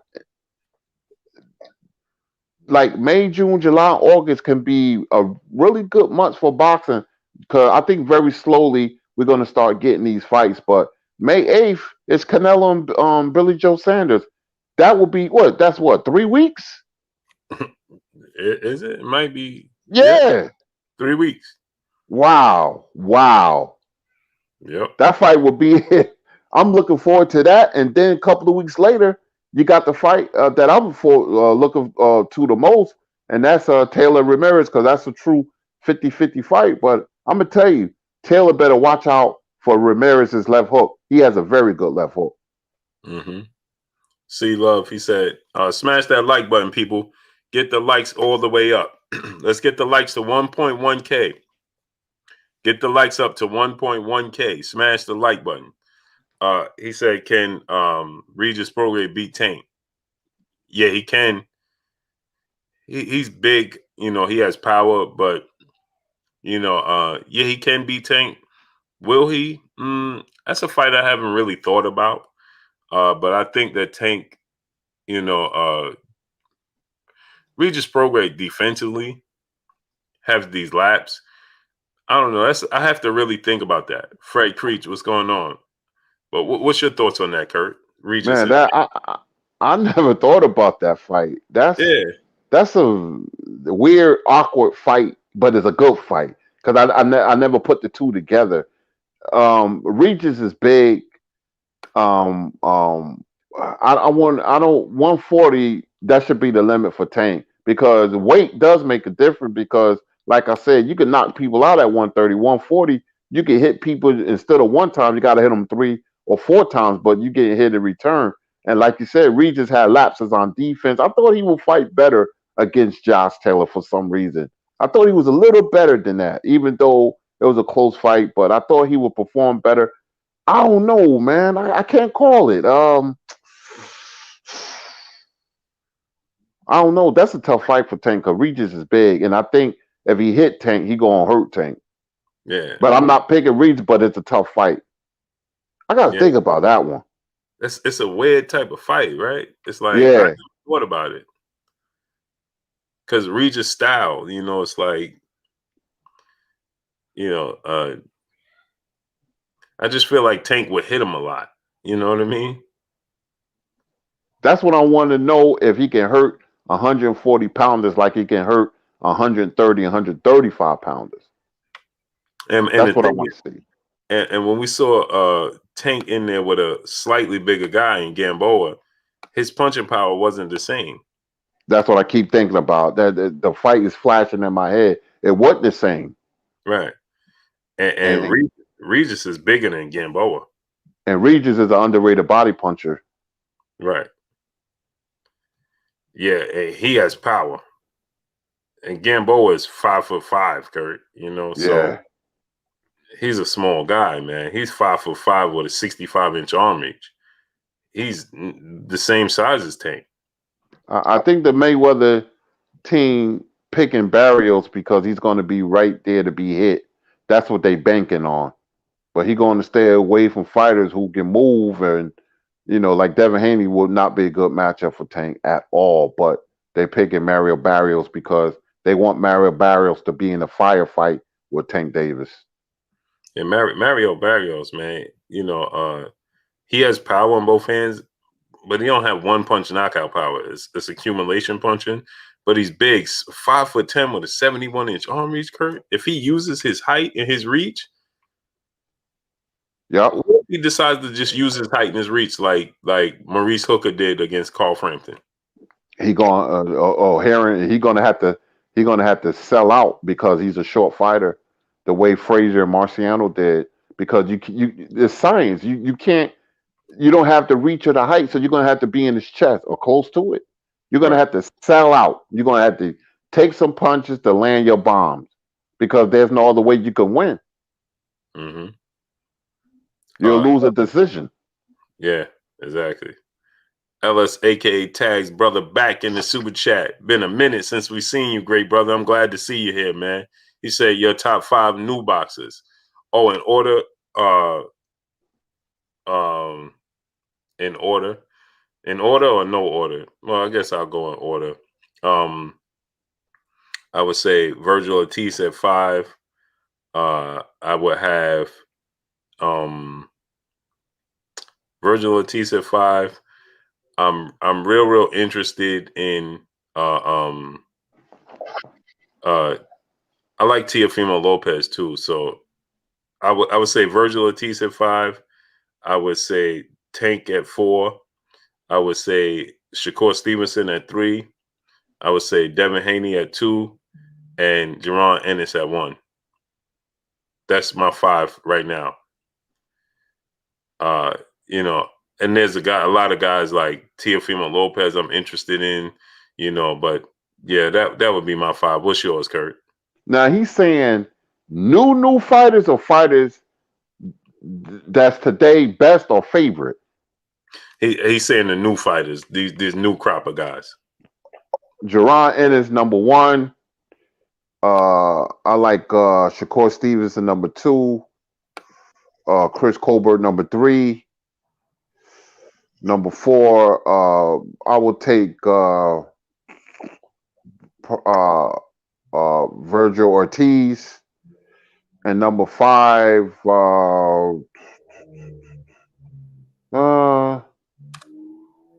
I don't know, maybe I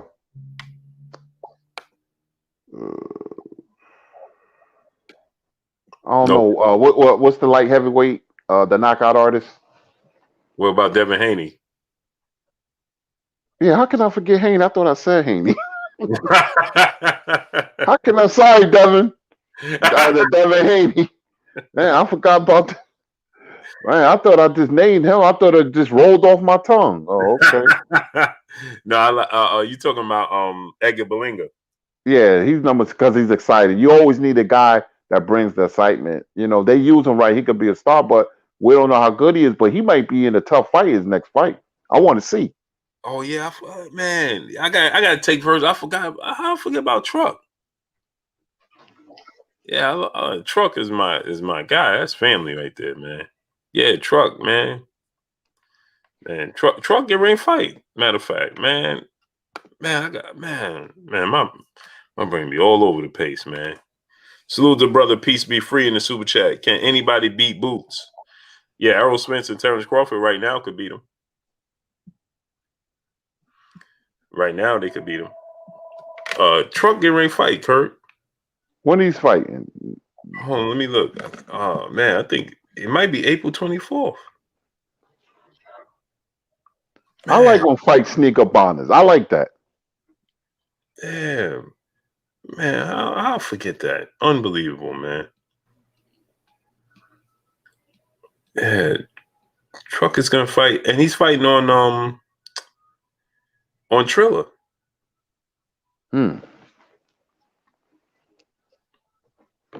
Hold on. Yeah, April 7th. No, he's fighting Saturday. Oh, he's fighting Saturday. Okay. Oh wow.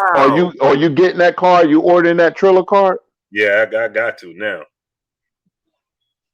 I got to. I might. If I'm bored, I might. Yeah. But wait a minute. There's other cards on too, though, right? Yeah. Right. Tony Harrison is on Fox 5 in New York and Jersey. Yeah, I'll be watching that. I probably won't get Triller. Yep, full of hunger boxing. What's going on? He fighting on the 17th. Truck fighting on the 17th on Triller.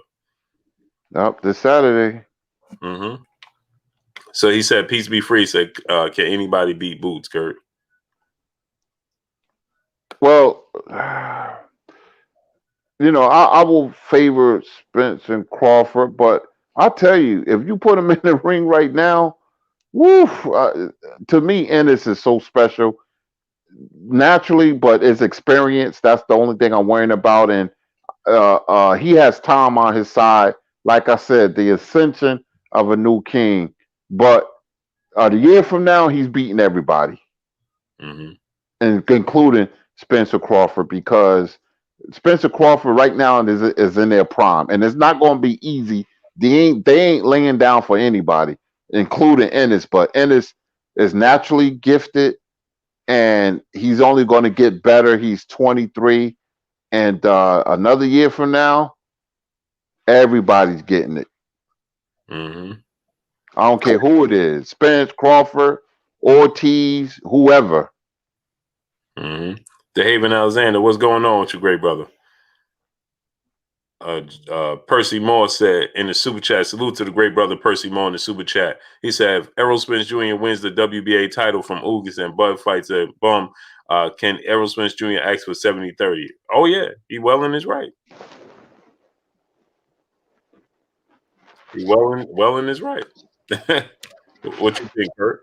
Yeah, I'm about to give up on that fight, man. If that happens, because there's no way Terrence is accepting that because he's going to be looking at a whole nother way. But I lost. I don't know, man. I want the fight to happen, but I'm not confident. And you heard what Terrence Crawford said. That fight is behind me, and he probably mean it, knowing him. So it's very unfortunate, but yeah, he can't ask for 70-30. Without a doubt. Without a doubt. They have 3 belts. Yep. Without a doubt. Smash the like button. People get the likes to 1.1K. Let's get on out of here, Kurt. Yes, indeed, man. Man, what great boxing talk today, man. This is therapeutic for me. I love talking boxing. I can talk it all day, all night, every day. Great show, Blue. Chat, thank you for the super chats. Thank you for the supporting the channel. Thank you for your patience. Thank you for your listening ear. I love sharing my knowledge with you guys, man. You guys are family, and we love you, man. And Blue, once again, great show. And we'll be back at it tomorrow. We got some fights this weekend, and we're going to get into it. And my name is Curtis Anderson, a.k.a. Kurt Sugar. We will see you tomorrow. Yes, sir. RNS1, brother in the super chat. He said, Boots, Bud, these two need boxing nicknames, not the ones their moms gave them. Just saying, hashtag random thoughts. Unreal. Unreal, great brother. Unreal. Yeah, he's fighting Francisco Emmanuel Torres, 16-3, truck on Saturday, Kurt. I want to see it, man. Yeah. Mm. Man, I'm about to reach out, see if we get him on the show tomorrow.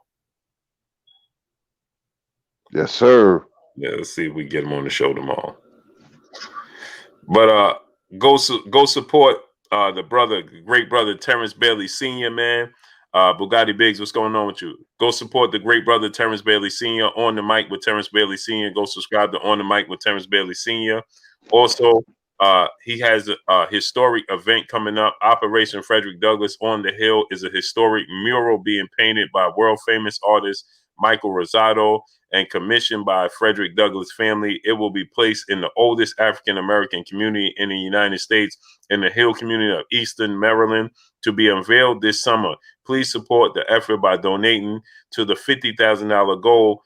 Go to Operation Frederick Douglass on the Hill on Facebook, follow and donate there. So you could go on Operation Frederick Douglass on the Hill. It's on Facebook. You could go there. Also, every Sunday, 4 p.m. to 7 p.m. You can Eastern Standard Time. Go to It's with a Z, Yours with a Z Radio. Tune in to live975.com. And again, this is a historic mural being painted. This will take place July 5th. July 4th is the Sunday this year. So this is going to take place July 5th in Eastern Maryland. And you could get more information on the Hill on Facebook. So subscribe there and donate there, and subscribe to Terrence Bailey Sr. On the Mic with the great brother Terrence Bailey Sr. Please go support. NBA D Nights, what's going on? Jonathan Simon, American Patriots, 1776, what's going on with you? Smash the like button, get the likes to 1.4K. Get the likes to 1.4K. Y'all already know what it is. It's your boy Blue Blood Sports TV. Hate, like, comment, and subscribe. If you haven't subscribed, hit the subscribe button, hit the like button, hit the bell icon to get all the new notifications. Follow us on Instagram at Blue Blood Sports TV, all one word. Y'all already know what it is. Shout out to the entire LDB B, C. Shout out to New Media. Shout out to Black Media Row. Make sure you like and share these videos. That's all we got for y'all. Peace. Peace.